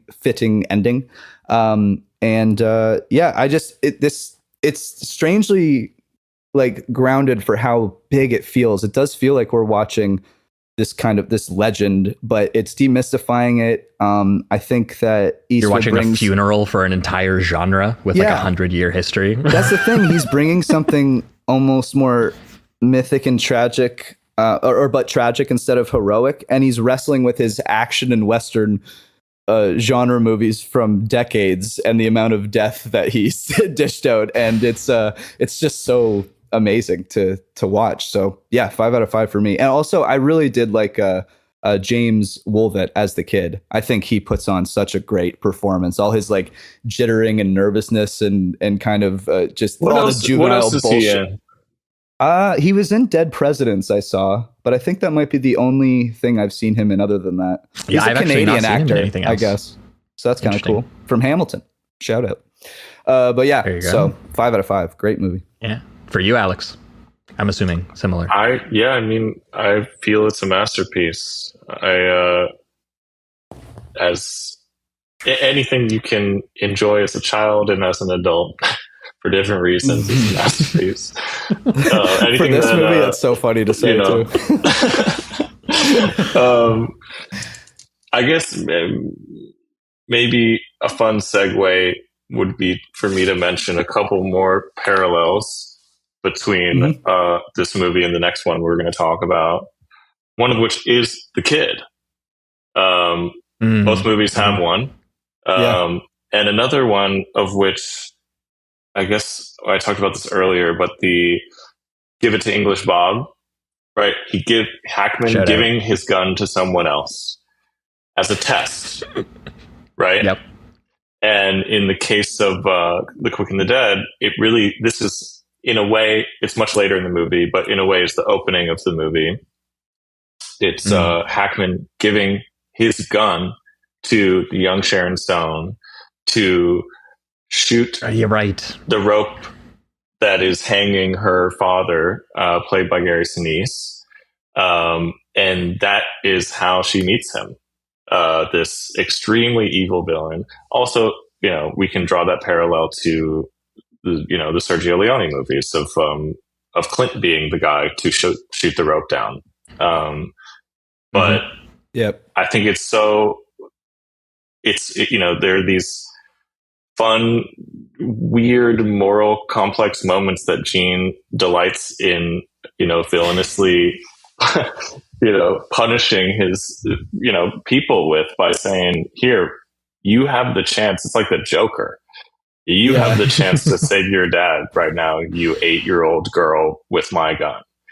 And I remember such a good screaming, performance. like, shoot him. Like, you have the chance to shoot Gene Hackman, who's right next to you. That's kind of the thing with Hackman in both these films too, is like he loves to kind of psychoanalyze people and then play with them a lot of the time. It's like he's almost confident that he's not going to get shot. It's like, I've put you in such a strange circumstance that you're not going to think about the logical thing to do. You're going to just panic and kind of, And shout out Hackman. He totally deserved the Oscar that he got for this one, because it was also Clint Eastwood's first time, I think, winning, because he won for picture or directing. I can't remember, but he didn't. I think this was his first one that he got to. It definitely won Best Picture. But yeah, definitely won Best Picture, because I've seen the lists of like, here's all the movies that won Best Picture, and I'm always like, yeah, Unforgiven's like gotta be at least, if not number one, it's like top 3 movie to ever win Best Picture easily. You go all the way back 100 years. Also, this making $100 million. So I was just real quick. I was going to say also this making $100 million. Just what a time to be alive. Something like this making that money, awesome. Yeah, I mean, it's like. The thing about like Don Siegel and Sergio Leone being thanked on this movie, where it's like the first of his movies to win a Best Picture Oscar, after all of these classics have been made by all these by these like masterful directors, and then Clint as the actor in all of those movies gets to win it with this movie that is so obviously like inspired, literally by dedicated to both those guys. Yeah. 100%. Yeah. But I think that is, though, going to wrap it up here for Unforgiven. We're going to be right back, and we're going to be going on to Alex's other film, which also has Gene Hackman in the villainous role in a Western. It feels like literally he walked off the set of one and onto the set of the other one. It's like, I know what I'm doing, don't worry. Exactly. We're going to be talking about Quick and the Dead. Stick around. If I have to ride all the way to hell to do it. Gene Hackman. There's nothing on this earth that frightens me now. Nothing. Leonardo DiCaprio. Hey, Muppet. In a film by Sam Raimi. The Quick and the Dead. In this town, you're either one or the other. We are back, and we are talking The Quick and the Dead, the 1995 revisionist Western directed by Sam Raimi, written by Simon Moore, and starring an even more ridiculous cast of Sharon Stone as the gender-flipped lone rider cowboy gunslinger, The Lady, who rides into a town hosting a quick draw tournament, and Gene Hackman, once again, as the villainous and corrupt town leader, and an all-star supporting cast filling out the bracket tournament way that the movie is organized, including young Russell Crowe, an even younger baby Leonardo DiCaprio, Jigsaw himself, Tobin Bell, and many Sleazoids regulars, Keith David and Lance Henriksen specifically, and also classic Western exploitation actor Woody Strode even actually makes an appearance literally in Once Upon a Time in the West. So very excited to talk about this. This is actually somehow, and I looked this up to make sure, our second time talking about Sam Raimi. That's it. That's it. This is only Evil Dead was the other one, I'm assuming. Evil Dead was the only one that we've done so far. And when we did that episode, we got to, it was fun to do as the first one because we did get to talk about sort of the origins as like, you know, from Michigan, got his start making movies, sort of like how you start like a punk rock band with your friends, like just making like Super 8 films in the 70s. And, you know, one of those friends obviously ended up being Bruce Campbell, who he started a career-long working relationship with. I kind of missed Bruce Campbell in this movie. He actually would have made a sick fucking gunslinger. So cool. Oh yeah. So they should have got him, but obviously with the Evil Dead franchise pioneered a very specific style to him, a very delirious animated visual style, part sort of like old school slapstick physical comedy, part like comic book caricature and sort of exaggeration, and part like classic monster horror and also full Italian surreal gory body horror nonsense. And so essentially that gathered him sort of enough acclaim to eventually get studios interested in hiring this like young gun filmmaker who's excited to make their movies. And he got to make Darkman, which is maybe the best comic book movie, like not based on a comic book. It's just his version of like Universal Monsters meets like The Shadow or something. It's very crazy. He got to do obviously this. He got to do a Coen-esque crime thriller called The Simple Plan. And obviously, I grew up with the Tobey Maguire Spider-Man trilogy before I even knew who Sam Raimi was. And those were just, you know, him honestly being a little bit more modest and classical, even though still obviously having some of that dorky glee and sort of earnestness of someone who grew up reading comics. And, you know, he's still a very gifted, hyperkinetic image maker when it comes time to do the action scenes in that movie. And those are the gifts that I think are the most relevant to Quick and the Dead, because most people will talk to you about Quick and the Dead. It was a failure at the time. Critics didn't really like it or get it. By all accounts, it sounds like it's the movie where Sam Raimi kind of went, maybe I was the problem. Like maybe people rejected me because I went a little too over crazy with the directing. And it's around the time he started peeling that back from the Hollywood movies that he was making, even though he was literally hired because of Army of Darkness. Yeah. You know, it is, you know, literally. I think Sharon Stone was the one that was fighting for him. It was specifically because of the Evil Dead series a lot of the time that she was referencing. So it feels as if when you are getting hired based on that reference, it's like some of that style is obviously going to come into play. He does crank it, I will say, not necessarily compared to Evil Dead because those movies are batshit insane, but definitely compared to, I mean, any other Western you've probably seen. But like the stuff that you were saying with Spider-Man also is a little bit pulled back compared to this. Like there's so many, you know, like there's no guy getting his, and even just like a guy getting his head blown off or like all that, like that, you know, there's details in here where you go, oh yeah, there's the prankster asshole who made gross horror movies. Like he's in there, even though he's punching up a Hollywood genre script that he's been handing, which was, you know, Sony bought this American spaghetti Western sort of spec script, showed it to Sharon Stone, who had just made crazy bank for them on Basic Instinct. And that was why she got choice of director. So credit to Stone. She was the one who apparently saw Army of Darkness and was like, yeah, this guy would probably have some campy fun with this script. And, you know, unfortunately for everyone, it ended up bombing and getting mixed reviews. And people were like, well, was it the fault of the studio for making a female-led movie? Was it the problem of making a Western when Eastwood already killed Westerns? Was it the problem of the young, tone? Energetic director and the tone? I would be curious. I'm going to do whatever I want. Yes, yeah, she did fight for Leo. I think Sam Rockwell was the other one that they were considering, and I think she even took some of her paycheck out to get Leo. So believed in because she produced the movie as well. So a lot of these choices are hers in terms of who's in it. Yeah, it's cool that she would make something like this after like Basic Instinct and want to kind of crank up like caricatures and just like the personality wrapped around this movie is a lot of fun. It does feel very Sam Raimi through and through, which I love.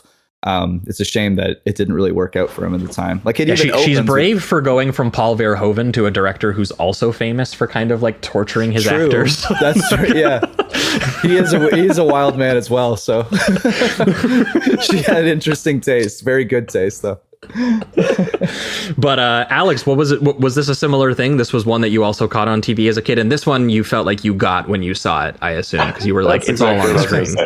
Yeah, I mean, this movie rules. I saw it when I was 9 years old, and I've actually seen it a few times over the years. It's just such a fun watch. It also, I feel like, it's just people in my social circle don't know about it. So I get to show it to people, and everyone loves it when they watch it. It's so much fun. It's so clear.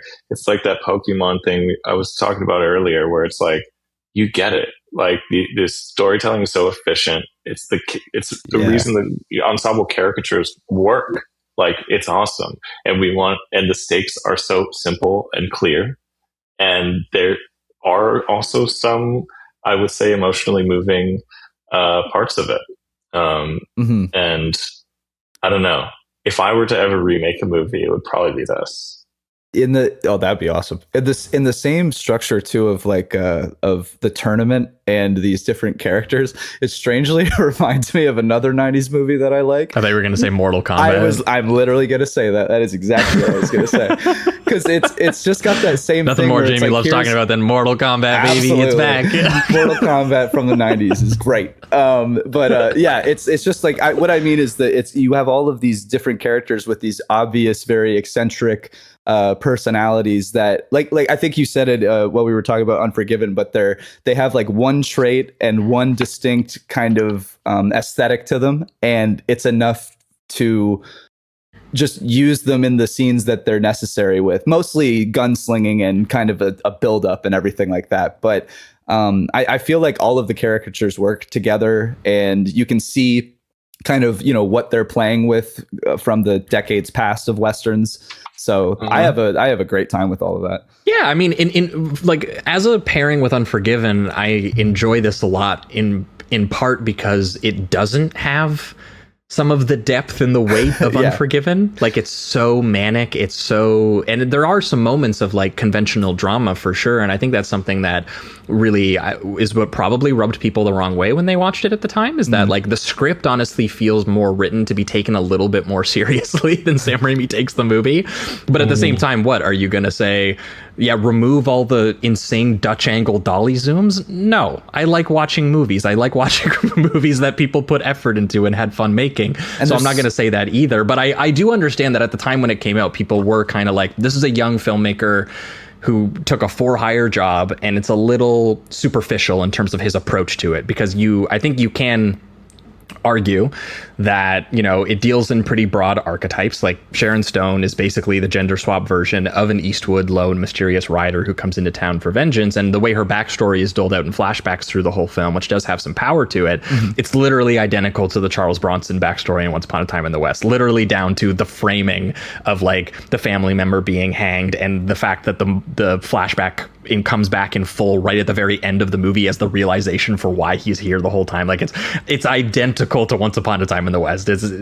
And for the Crow is kind of given a very similar struggle to Eastwood that he has in like Unforgiven. He's given the former man of violence who regrets and kind of resents his skill for the gun and killing, and, you know, wants to be a monk now.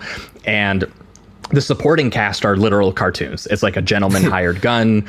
It is a braggadocious like trick shooter. These are the Keith David and the Lance Henriksen characters. And then obviously the corrupt Baron dressed in all black. You have Gene Hackman getting to do a little bit hammier of a version of what he just did.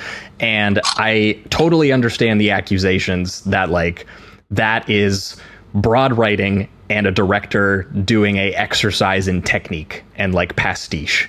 And like you pair it with Unforgiven and you're like, this genre clearly means a lot less, what's the word here, spiritually, or to Raimi as it does to someone like Eastwood. Like this is a sandbox to play around in to Raimi. It's not like my whole life is in this genre and my soul is on the screen. That's not his approach to making this movie. And that's why I kind of get where people were coming from. But at the same time, you look at it, if you want to call this an exercise in filmmaking technique, it's amazing. Yeah. Fuck off. It's so enjoyable. It's so fun. It has kind of like a childlike, like you're playing with action figures. But then the thing is, though, he will do things. And because of the cartoonish nature of some of the violence and the way that the caricatures are and everything, when they hit heavy moments of like, for instance, when Hackman doesn't reach out to DiCaprio as he's dying and he's like, I didn't even know if he was my kid or not. That's sad. Those kind of things feel heavy, but they also, because of the angle, the low angle he's taking, and because of all the exaggerated direction, it feels also a little bit like super villainy just because of everything that's added onto it. So but that beat would work if you were to bring it into a more grounded film like Unforgiven. It's just because of what Sam Raimi does. It feels like you're watching, Western Lex Luthor or something like that, and it just it's far more comical. But I mean, I love it.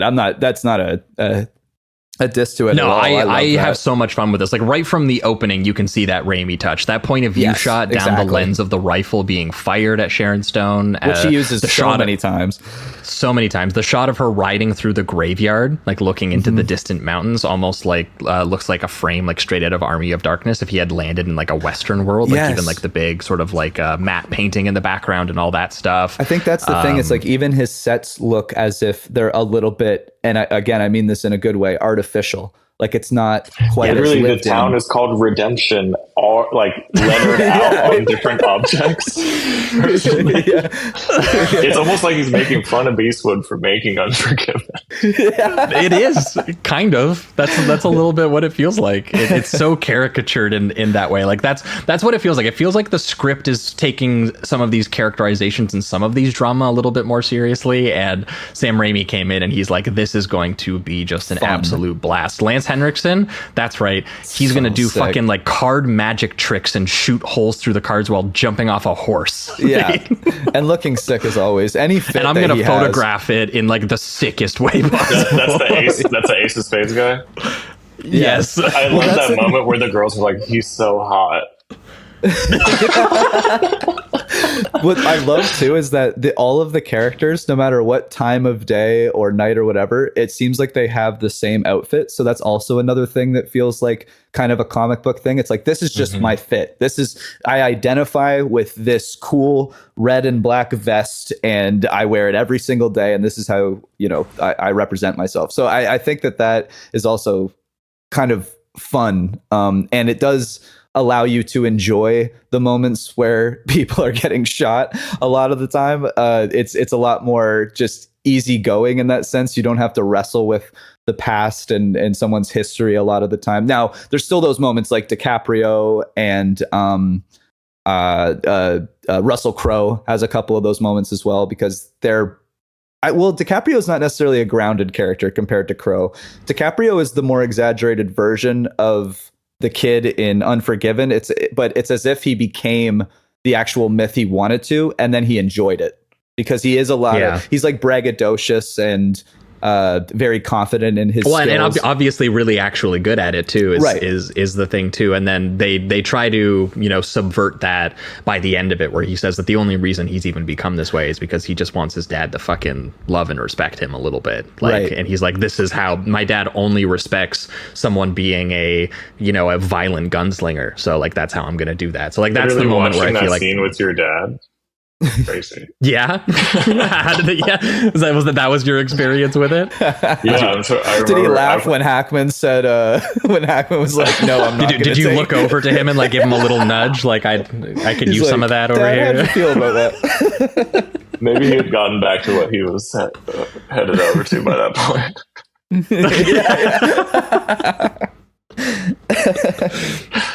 Yeah, but no, this is a very enjoyable movie, and I do think that there is enough earnestness in how it approaches some of the classic imagery of the genre, like the way it does the big landscape shots. There's some awe to it. The way they do the slow motion shots of the boots, or the way it's, you know, firing guns into the air, and you know the feminist twist of at the center of it is also clearly very earnest as well. And the way it's critiquing this sort of like grubby man's world that she's a part of, but it's really just like Raimi has like a goofy little pep in its step is what he has. He's so excited to make this movie. The camera is constantly roaming around these sets that he has money to build for the first time, and it's not his friends making it. The way the little like physical gags are thrown in, like I just think about how dynamic and exaggerated the visuals are, and how they punch up these particular archetypes and iconography is just a blast. Every time there is like this rapid cut montage of dolly zooms going back and forth while the two guys are tensely staring at each other. Like, it's a fantastic idea, and it reminds me almost of what the Wachowskis would do with Speed Racer in terms of like making it's understandable in like a childlike way, but also like manic and exciting in a way where it's like it doesn't have like that boring, stuffy classical quality where maybe you're like, I don't want to watch an old Italian Western, unfortunately. I want to see something fucking crazy. And like the ridiculous gunslinging tournament gives him so many excuses to lean into. How many different shots can I do? How many that one montage of Sharon Stone watching some of the different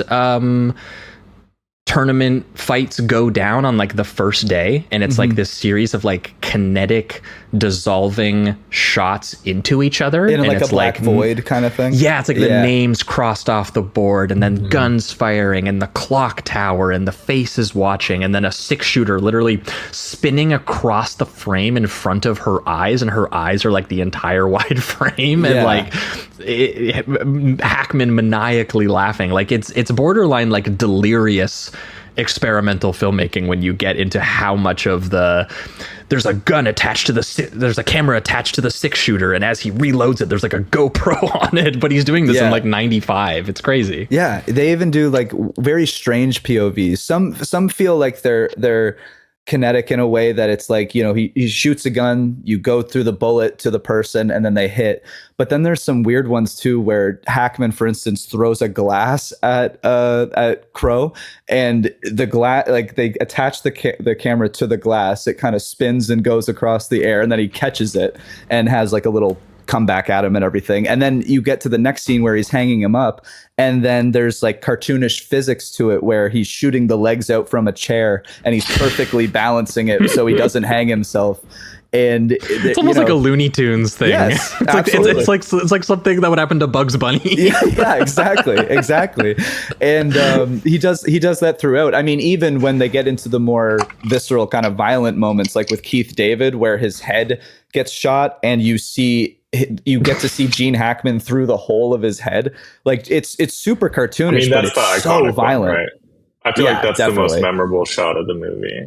I've seen that. Like, how many times has that been ripped off at this point? Right? Oh yeah, probably. I know the Texas Chainsaw Massacre remake did it, and that's the one I just so shot into my brain. It is a great shot. It's a good shot to steal. Well, this was something I was thinking about, Alex. When you were watching this film as a kid, was this a moment? Because I had this moment with a few movies when I was a kid where I was like, this is something, it made me think like, oh, someone put these shots together. Like it was so directed that it made me go, I think, wow, someone's making these choices. I think I'm interested in this. I want to do this. I don't think so. I think I was just so in it. I mean, like there would be like things would pop out to me like the hole through the head, but it would just affect me in the intended way of like, that's fucking terrifying and awesome, you know. I might have been, I was pretty young watching it. But like watching the it now, intensity. you see every choice. And I guess if I was a critic or whatever, I'd be like, I'm seeing the seams here, I guess, or I'm seeing the manic decision making and you wanting to use all the techniques and have all this fun making it. This is also why I love the movie. But I think as a kid, the gleefulness in which it's made is infectious while you're watching it. I know. I just looked up Sam Raimi's age, and he was just my age. Now, I was like, I would do this right now, dude. It's time. Yeah, it's time. This is where you need to pitch Quick and the Dead. It's my turn. This movie that made no money and nobody liked, but my friends like it when I show it to them. Work on the pitch, but yeah. No. I'll make it for $2.5 million. Yes. By the way, his budget on this was 35. In 95, that's a lot of money. That's a lot in 95, yeah. I mean, Sharon Stone had just made, whatever, 300 million off of Basic Instinct. I think they thought it was going to make a lot of money. Yeah. Also, like, when it comes to his style, there is just that feeling he gives you of excitement when he's building something up. Like, a ton of times what he does when people are just about to draw on each other is he does these dolly zoom tilt, like a tilted dolly zoom, and then it'll be longer at first, and then as it goes and gets closer and closer to the moment, they just get shorter and shorter and shorter until finally somebody takes out the gun. And it feels very hypnotizing, like you're really in the moment, but you also feel like there's this kind of nervous excitement to it. And it's it's like awesome. One of those shots of when someone's getting hypnotized. It does kind of feel like that, just with the tilt and the dolly zoom he does and everything. I was thinking that a little bit too when Crow does his sick his gunslinger moves in the kid's store, and the camera is like hardly able to keep up with the speed of his like spinning and clicking and all, and it literally tries to like whip pan to like keep up with his movements, and it can hardly do it. Yeah. That was the moment where I kind of felt that. Are you talking about the cheapest gun scene? Yes, yeah, the one where he plays around with the nice gun, and then he says, "Yeah, that's too much. Give me the fucking piece of shit, rusty bullshit. One bullet in it." Hackman is like, you have to participate in this game. Yes. So we're gonna go get you a gun from my son, by the way, who is the gun guy, and we're gonna waste all this time showing you these expensive guns. And he's just like, I don't even want to do it.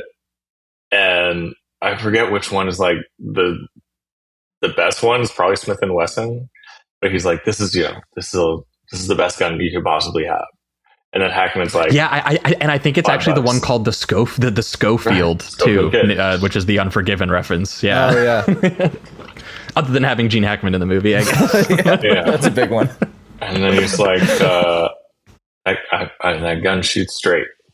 $5. He gives him one bullet. Yeah, well, and he does nail it.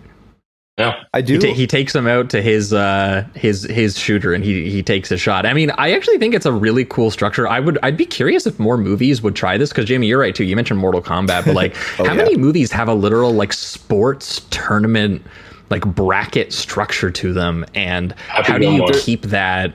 Like, how do you keep that actually like with the momentum of it? Yeah.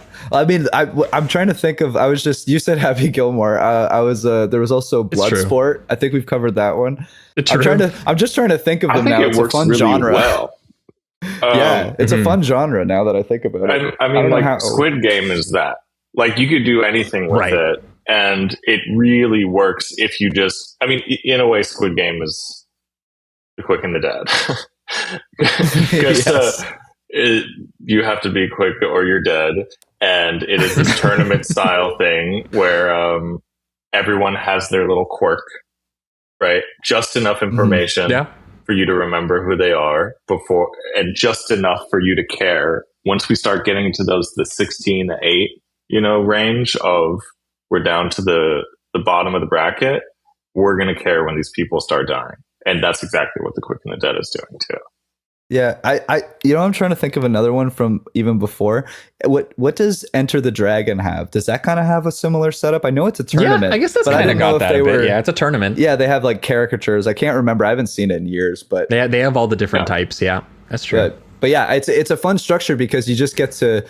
it's also, it leans into you getting to know characters for just so long, and then they have to disappear kind of thing. So in those moments, the writers are usually trying to make them as like kind of eccentric and impactful in that short period of time as they can.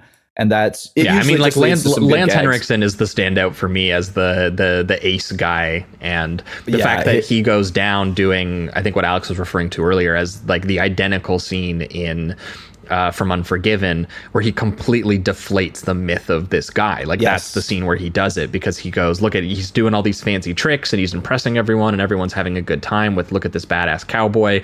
And then he goes, so you claim you killed those two guys, eh? Well, actually I was in that room and you weren't there. You were probably in another like state. And then he literally shoots his thumb off and then proceeds to keep shooting him multiple times and then kills him, even though they don't have to kill people at that point, and then changes the rules to the next day to be like, yeah, from now on in this tournament, you can only win by killing your opponent. You can't even like, wave the white flag. He also ruins a bit of the myth for Lance's character as well, because he says he does the trick, which you do see, which is awesome. Like the way it's directed is so cool. Just, you get the camera to go down between the horse's legs and like, yeah, it's awesome. But he does mention after he does it that he heard that he blew a girl's thumb off doing that. So there is kind of this, again, like just a your trick only works like once in a while. and it's just kind of demystifying him. Which I like. It's so funny. And also when he kills him, Gene Hackman has that awesome moment where he stops and he's just like, please clap. Like, hello? I'm in the tournament and I won. Yeah, that kind of. Look, I completely demythologized this guy you all thought was awesome and cool and we're having a good time with, and then I fucking killed him. So, hello. Yeah, I'm the hero here. I'm the man. Yeah, it's so interesting that everyone looks around, because there is that understanding at first that no one necessarily has to die, and it seems so obvious that Hackman is doing it right away. He's going for the gut immediately. Every single time, whereas the other ones you see make clear distinctions on trying to shoot the leg or the arm at least. So yeah, he's feeding into the violence already. Yeah, but it's a pretty simple like movie from there. It literally is a series of altercations in this tournament. Like it's Sharon Stone versus Tobin Bell's character, who ends up challenging her in the first round, which she gets upset about because she's literally there to kill Gene Hackman's character Herod the whole time, who's like running this town. And she essentially feels like it's her against all these dirty old men, including Crow, because she's upset about learning his backstory, that he was once part of Herod's gang, and eventually he gets his big emotional speech where he's just like, he kind of groomed me into the position as a kid, and the allure of joining like a cowboy gang or an outlaw gang was really cool. And then he made me like execute like a priest who took care of us, and that really upset me and made me be like, I'm not going to do anything with the gun ever again. But it's so funny that he does have the same arc as Eastwood, but he's a little bit, and then they have sex. He's very reluctant. But then it's awesome. Like his version is like, he gets to, be part of this awesome collaboration with this girl. He gets to help kill the bad guy, and do these awesome gunfighting moves. Like there's no regret to him picking the bottle back up again.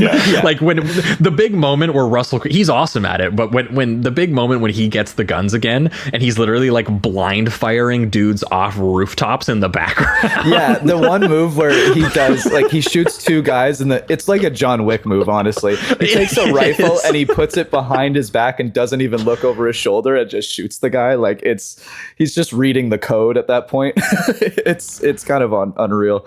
I also do like the moments that they have prior where it's him and the lady kind of connecting, or at least understanding that they have to help each other, where he tells it's her so sick that you have to call her the lady. Like we don't like like she's the movie's lady or whatever, but the man with no name, the woman with no name. And he tells her to listen for a click right before the clock goes off, and that becomes kind of a signal. That's how he starts earning his way back into the good books after she learns about his backstory, because she's like, thanks for helping me out, that there's a little tiny click before the strike to give me a little bit of a leg up in every altercation she ends up getting into. Yeah, and again, he's just got great direction where he's doing a close up on the clock right before it clicks, go to her, drawing the gun. It's just so kinetic and well made.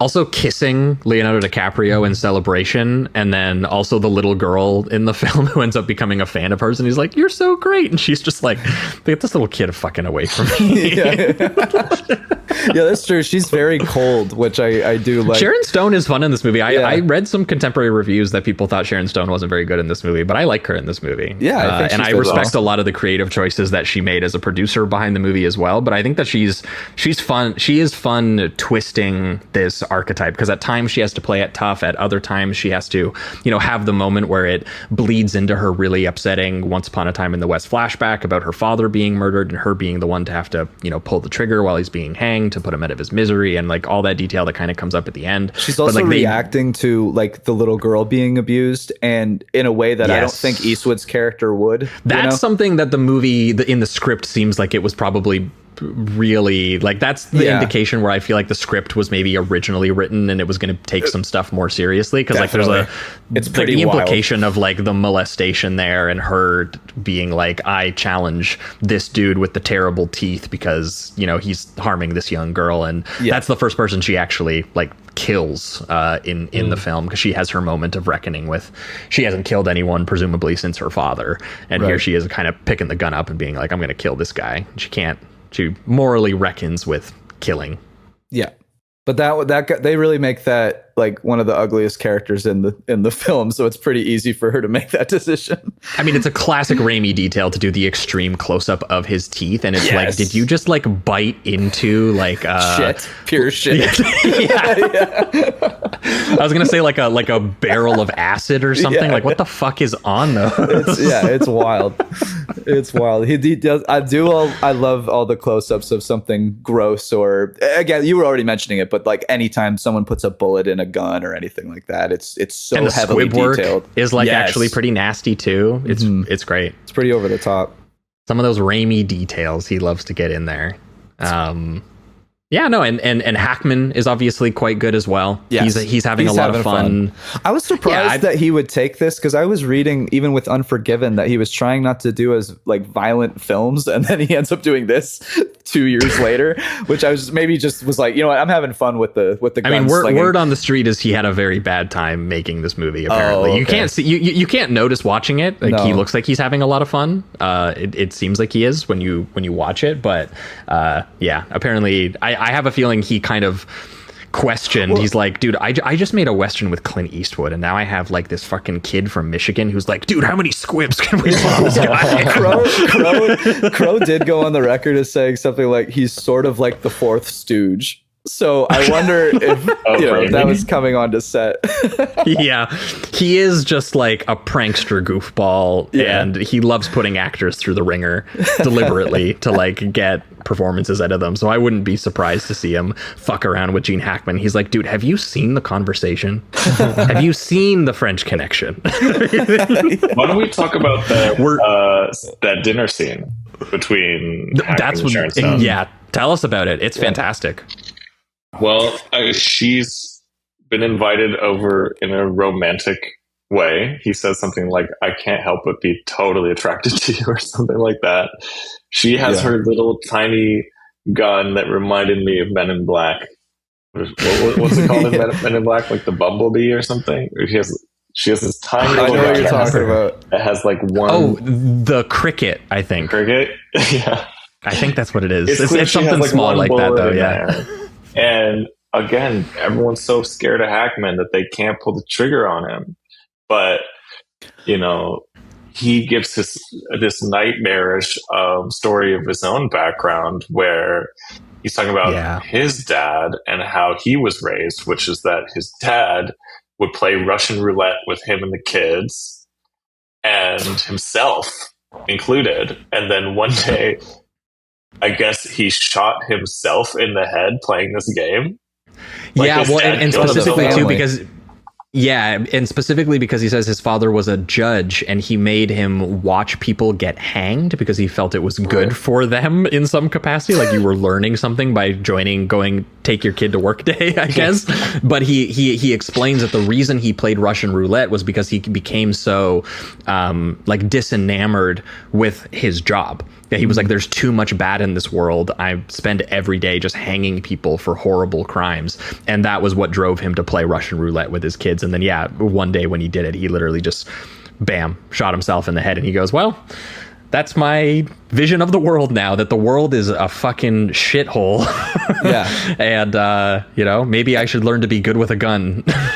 And there's some good moments too where another reveal that he has that he doesn't outright say, but it's just incredibly heavily implied through the direction as well, where he says that his wife cheated on him and so she's no longer around, and that's not why they're not together. But he's doing it as he's cutting up an apple, and Sam Raimi does a big close up on the knife, and he says something like, he's about to explain, but then he just kind of trails off. He's like, you know, never mind. One in a film who cuts an apple like that is a good person either. No. You take a knife out for an apple, you're a bad guy. And he's like, I told you, she was unfaithful. Yeah, and that's all you continue cutting the apple with heavy implications. Yeah, and then anyone doing that is evil. Of like, he's basically offering to. He's like, why are you here? She's like, because of the money, which is $123,000 or something like that in the 1800s. And then, and then he's like, well, I could give you all the money in the world. And she's like, well, I wouldn't have felt like I earned it. And then she has the gun under the table. And I think she doesn't pull the trigger because she thinks that he has one too, but he's just flicking his lighter. Mm-hmm. Yeah, he has like his little matchbox or whatever that he's got. Yeah, no, it's a very, like, the direction and like the tension and the performances between those two actors. It's definitely one of the better scenes in the film. I love Hackman's delivery when she first arrives and she switches between the like cowgirl nightgown that she sleeps on, the furs in DiCaprio's room, and then goes to the father where she's dressed and she's got like this, you know, really lavish dress on, and the gun poking out of like the, you know, like the lace stockings or whatever when she's got under the table. But also Hackman being like, you might not think that we have anything in common, but actually we're both winners, you know? And I can see like your eyes are shining. When you killed that guy, you passed a test today. You feel alive. And he's trying to like find connection with her, even though she is obviously of the impression that like killing someone is a much more traumatizing experience to her than obviously it is to him, which is something that it's a little dramatically obvious about it, but it works. Like by the time you get to the end of the film and they do give you the full reveal, you probably don't need the full reveal by that point. You probably have figured out that she's there to kill him for a personal reason. But like, you know, those two actors are strong enough that like that's a tense sequence, and I think well written sequence as well, and they do a good job with it. And of course, well, I guess it wasn't Raimi necessarily, but the writer does make it one of the most insane things where she shoots the father in the head herself as an 8-year-old girl. So there's like to first shot, she doesn't even miss one shot at all. She has 3 shots to get him down. She's a natural. And the first one directly in the forehead. That is hilarious. Too. Yeah, dead center. Does he say something like, damn, you're a better shot than I thought? Or something like that? I think he does. I can't remember what he says. He says something though. Yeah. I almost want to look it up. Yeah. But it's like, it's just unbelievably, like it's almost, you know, it's over the top almost how evil it is, and how just like it's I think because it's built around the tournament and all these eccentric characters, by the time you get to that detail, it does feel, it's not humorous by any means, but it feels a little, I don't know if extreme. It's like, extreme. That would be the word. I think that's the word. But it still works for me, strangely enough, because so much of the violence before it has also been so over the top, and it's a strange thing. It's not tonally perfect by any means, but I think because I would argue it's the most emotionally extreme moment, which is I think what separates it. But like it's not any more, you know, gruesome than like Keith David as the gentleman adventurer getting his head fucking blown clean off. If anything, it's the most realistic blood squib there is in the movie, where he just kind like maybe that's what makes it upsetting too. It's the least cartoony. It's maybe they should have made him just like squirt blood out of the forehead. It would have been less hurtful there for us. But no, I don't. It's there's some really interesting decisions that I think he mostly balances well. I'm and then every once in a while, they'll be like with Leo, where you think the other guy got him, and he drops to his knees. Dude, you read my mind. It was literally the next thing I was looking at in my notes. Like, such a good scene. I'm fucking lit. Can we get yes, better than that? So Can we good. do better than perfection? I can't believe how sick I am. Oh. that moment, I actually forgot about that moment in this one, so it got me a second time. And because I knew that Leo doesn't get shot in that moment, and the visual fake out of it is that he fires at the same time as the guy he's up against. And so it's a long shot of him dropping to his knees on this really long lens to imply that he got hit, and then the camera instead zooms out to reveal the other guy fall. It's a very visually like intelligently put together in that way. And then Leo in the distance, he deflates that like genuinely like tense moment with the humor of, is it possible to improve on perfection? He's literally dropping to his knees at self-amazement.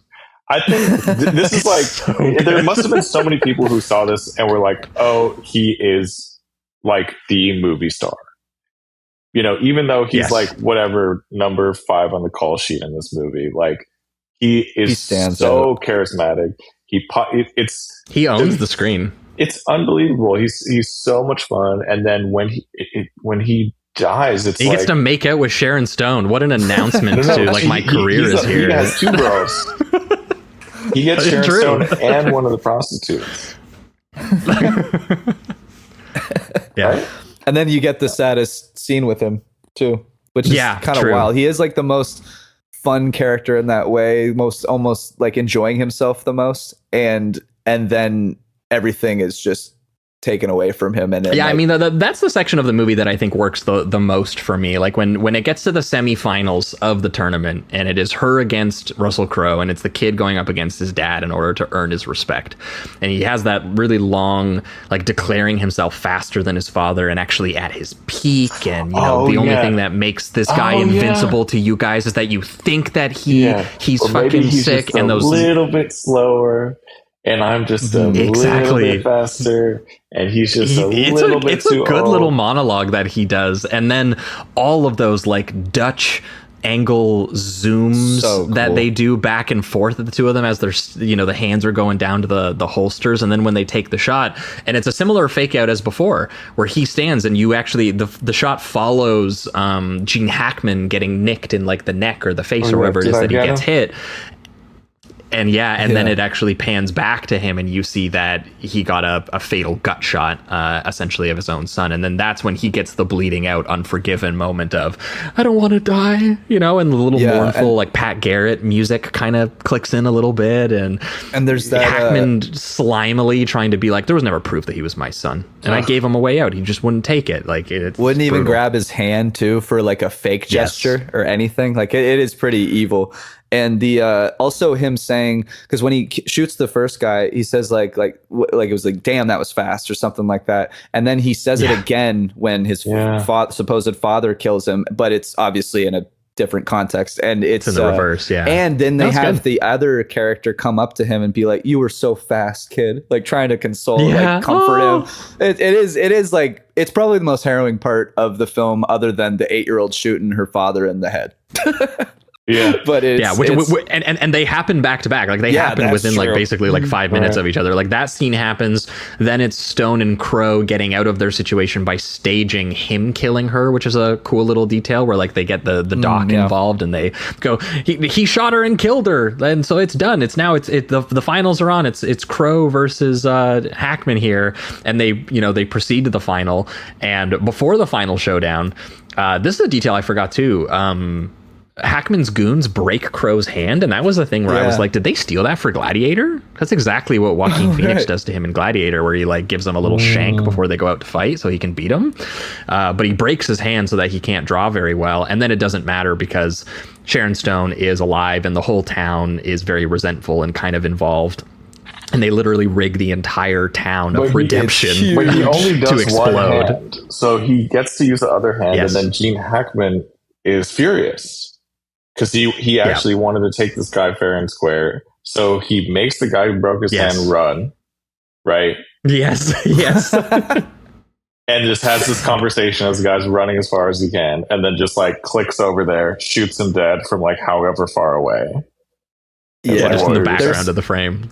There's something about the way that Hackman performs that physically too, where it's like he's talking like the dialogue like you said, and then he turns around so quickly, and then when he turns around, he just kind of like struts and throws the gun back to the guy, and there's something about him so casually doing it and then continuing the dialogue scene it is fantastic. It's so it's devilish, of course, but because it's Hackman, there's something kind of cool about it. You know, reluctantly cool about it. Yeah, it's well, it's and awesome. and in terms of like a visceral catharsis, like what can you say more than probably putting half your budget into explosions? Oh my god, this is and by the way, I wanted to point this out because I forgot to name some of the names here that I've been wanting, because I forgot to highlight. Obviously, Dante Spinotti shot this film. Michael Mann, his DOP on Manhunter, Mohicans, and Heat, which came out in the same year, and also shot LA Confidential after this. Obviously, a fucking that's crazy run. Great. And in terms of like replicating the handsome cliches necessary of the genre, he does a great job. And then also going gleeful animated mode when Raimi asks him. Like, it's a beautiful movie. But the other name on here is really important for this sequence in particular. The effects artist on this movie is a guy named Al DeSaro. This is the guy that did Die Hard, Roadhouse, and Last Boy Scout. Let's go. And you know when you're hiring this guy what you want out of him, and you want some squibs and you want some explosions, and boy do they blow the fuck out of this artificial Western town set that they built. The whole, like, it's honestly, it is comical. Like when the clock tower explodes, it's a great like payoff, because there's been so many amazing shots of this clock tower. Like they literally copy the High Plains Drifter shot of her riding into town, and the clock tower is like more in the frame than she is. The clock tower is cut to every single time there's one of these duels, because it's based on when the clock strikes. Like the clock tower is such an important visual bit of iconography for the film that when it explodes, it's hugely impactful. So I literally laughed when the rest of the town also explodes for no reason. Sharon Stone just walking out of it. I was like, aren't that just some of the innocent people's homes? It's like, or businesses? It's like, I don't care, I'm having too much fun. I also love the low angle of Hackman, who's about to take out the gun and do the shot, and he takes out the gun, and that's when the tower explodes in the background. I'm assuming they like green screened it or something, but it looks so good because of the massive explosion behind him and his dive into the camera and everything. It's awesome. Yeah. It's a great little action sequence. It's a really well staged, really well directed, and Crow getting to do his moment of, shooting behind the back and doing his weapon disarming and doing all his cool stuff. And then finally her getting to cathartically reveal who she is, and that her dad was the marshal, that he made her shoot, and all of this right before and copying, worth noting, iconic imagery. Like Once Upon a Time in the West, we've covered it on the show. That imagery is powerful for a reason, of like the hanging character and the kid being made to watch it, and then cutting back to the actual, using that as the emotional I don't know, I guess heightener for the moment that's about to happen, the moment of violence that's about to occur, which is pretty extreme, which is her shooting a hole in his chest, the sunbeam literally coming through, like even in his shadow, in the reverse shot of his shadow on the ground, you can see the hole. Favorite moment. Yes, and then shooting him through the eye and sending him literally flipping and flying through the air. Right, why does the second bullet do that? Sam Raimi said it would be funny. Exclamation He said it would be point. funny. Yeah. Oh, and he's also like, dude, could I put Hackman on some wires? Do you think he would? It's too late. He signed the contract. Put him on the wires. I'm sure it was a stunt double, but yeah. Also, the POV of the bullet going right into his shocked eye is awesome too. So Sam Raimi, of course. Yeah, it's awesome. Love it. Yeah. And then from there, you can easy. tell that he, it's hard to dislike or have negative things to say about a film where it's like someone's stamp is all over the entire thing. That's so much fun.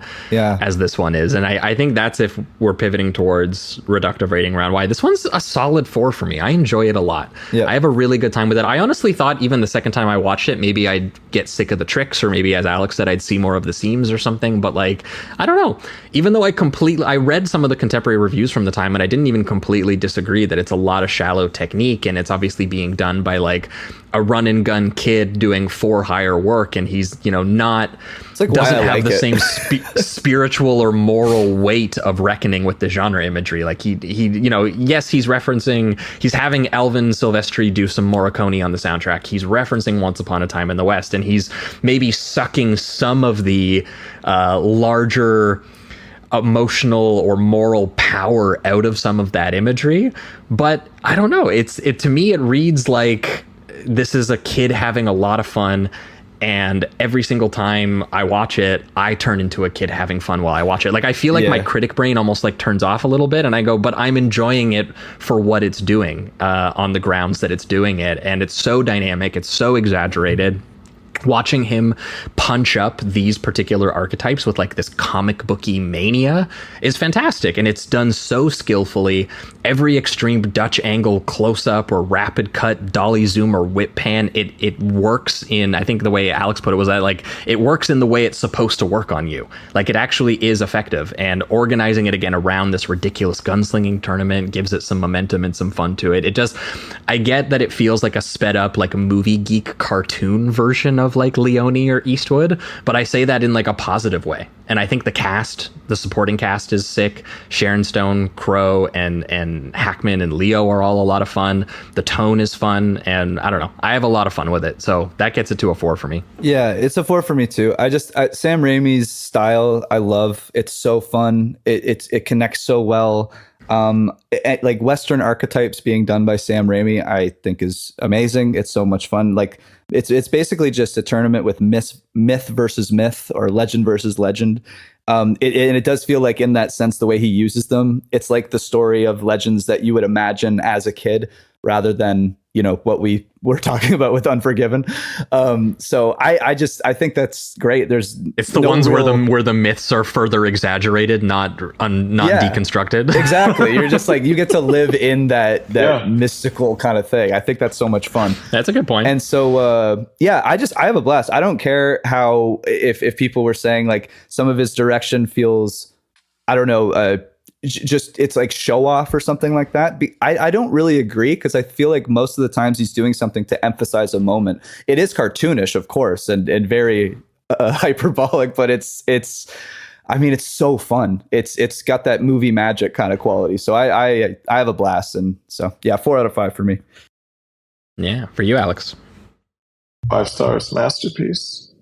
Let's go. Yes, I love that. The one thing I was wondering about watching it, looking at the clock, I'm like, wouldn't they have wanted to have the second hand, or like something that felt like it was a countdown? Because like every time you look at it, there's only 2 positions. There's like the right before the fucking time to shoot, but you don't see something that's like ticking or anything like that. No, all you see is 2 minutes, and then when it clicks to 1 minute, and they go, "Okay, we got to lock in," and that's it. We're just gonna hope for the best. And they didn't even add anyone to count down the last seconds out loud or something like that. I was like, "This is anything could really happen here." There's not like those steps that I think in like Barry Lyndon, for instance, where they do the duel where I think it's like take 20 steps and then turn around and shoot or something like that. There's no protocol in that way. Yeah, totally. Okay. Like, you see that clock spin, you shoot. Yeah, we forgot to get Alex's. You wanted to talk about. I think just bring it up. Wanted to right at the end here talk about the fact that duels are the funniest thing ever. Because of the dissonance, it's because of the etiquette and the stakes. The stakes are life or death. But then Barry Lyndon, I feel like, really milks it, where it's like, okay, well, you got, what's that one where it's like, your thing clicked or whatever, but I'm going to be really, really polite and give you another shot, even though I can take my shot right now. He's like, okay. And then there's like, because if your gun misfires, that's like a problem on that you that gets. I'm going to give you one more out of like politeness or whatever, and all the time it takes to like reload the gun. We're just like okay, like we're waiting, and it's so like exact, like the etiquette of it, but sometimes it isn't, because different cultures of dueling might have like a slightly different etiquette, and the manners are so important that I think in Barry Lyndon it's just so funny because we're like waiting around for these guys to just be like, pop, you're dead. And it's so anticlimactic and so stupid. Yeah. And the fact that it's like, like you said, it's all life or death. It's actually it's the heaviest thing that you can deal with as a human being. And yet it's wrapped around all these really strange, stupid, polite rules and etiquette. And it's incredibly silly. We're silly. Yeah. This movie has a similar amount of fun with duels for sure. Oh yeah. Glad you brought it up. Yeah. It is kind of a comedy, this movie, in a way. It gets to those heavy moments, but like there's so much of it that kind of just makes you smile and laugh. I have a good time, and I do think that it passes the test of that Alex was already talking about. If you show it to someone, if you say the guy who made Evil Dead made a Western, people would exactly understand the movie they're about to watch in terms of tone, in terms of how it looks, in terms of, and I think that that's a plus in its favor. So yeah, I'm going to do the same thing. I'm going to be showing this movie to people, and it's a 90-minute movie you can throw on and have a lot of fun. And everyone's like, everybody's in this movie. And then they look it up and they're like, what do you mean nobody liked this movie? And it made no money? I don't understand. It's so fun. So I'm trying to remember some of the lines before we get out of here. I feel like there were so many great little lines. Oh yeah, there's a couple. Where's your papers? Didn't you write some stuff down? I mean, Duck Guy says this from Unforgiven. Like, I feel like we forgot to mention that one. The one where he keeps reading his myth book, the Duke of Death, and he keeps calling it the Duck of Death. And they go, no, they keep correcting him. No, it's the Duke of Death. He's like, I'm going to call it Duck of Death. I think that's what that line is. Because he's trying to shit on him. He's trying to make it seem like Duke of Death sounds too cool for English Bob. Yeah. Yeah, I have a couple. I need a woman. You need a bath. Oh yeah. Oh yeah. Most of mine are just badass lines they were saying right before they shot somebody, so it's not as like. I forgot Leo's. I'm so damned fast I can wake up at the crack of dawn, rob 2 banks, a train, and a stagecoach, shoot the tail feathers off a duck's ass at 300 feet, and still be back in bed before you wake up next to me. That's awesome. That's pretty good. That is good. I do like this speech that I guess reminded me kind of Denzel Training Day, but I'm just being like getting mad at how like they got all this money together to find Keith David's character, and it's like, why did you do that? Well, you could have just spent the money on the taxes that you guys are so mad about in the first place. What are you talking about? Yeah, we forgot to bring that up. That's a good one. That's very similar. That's another Unforgiven thing, because like Keith David rolls into town as the guy they hired. The towns were like they hired to get rid of him, and he's so pissed off. Yeah, he blows his head off to make a point, to be like, guys, just pay your fucking what you owe me for protecting the town. How did you guys get $1,000 together? Yeah. They do have a funny line in Unforgiven where one girl says how much she has, and literally it's like Strawberry Alice is like, damn girl, what are you doing? What is the special technique you've been using? You could tell she was like, she didn't want to say the number because she had so much more money than the rest of the girls, and was like, I know that we're all going to have to give up 100% of the money that we all have. It's like paying the bill. Yeah. One girl literally paid like a quarter of it. She had like $250 or something. Yeah. Jesus. A great film. So good. But yeah, very good films. And I think that's going to wrap it up, though, for Quick and the Dead there and for this week's episode. That was once again Unforgiven from 1992 and The Quick and the Dead from 1995. Thanks so much for listening. And Alex, thanks so much for joining us and for picking these films. This was a lot of fun. So much fun. I'm so glad we did these movies. Yeah, me too. I was surprised when...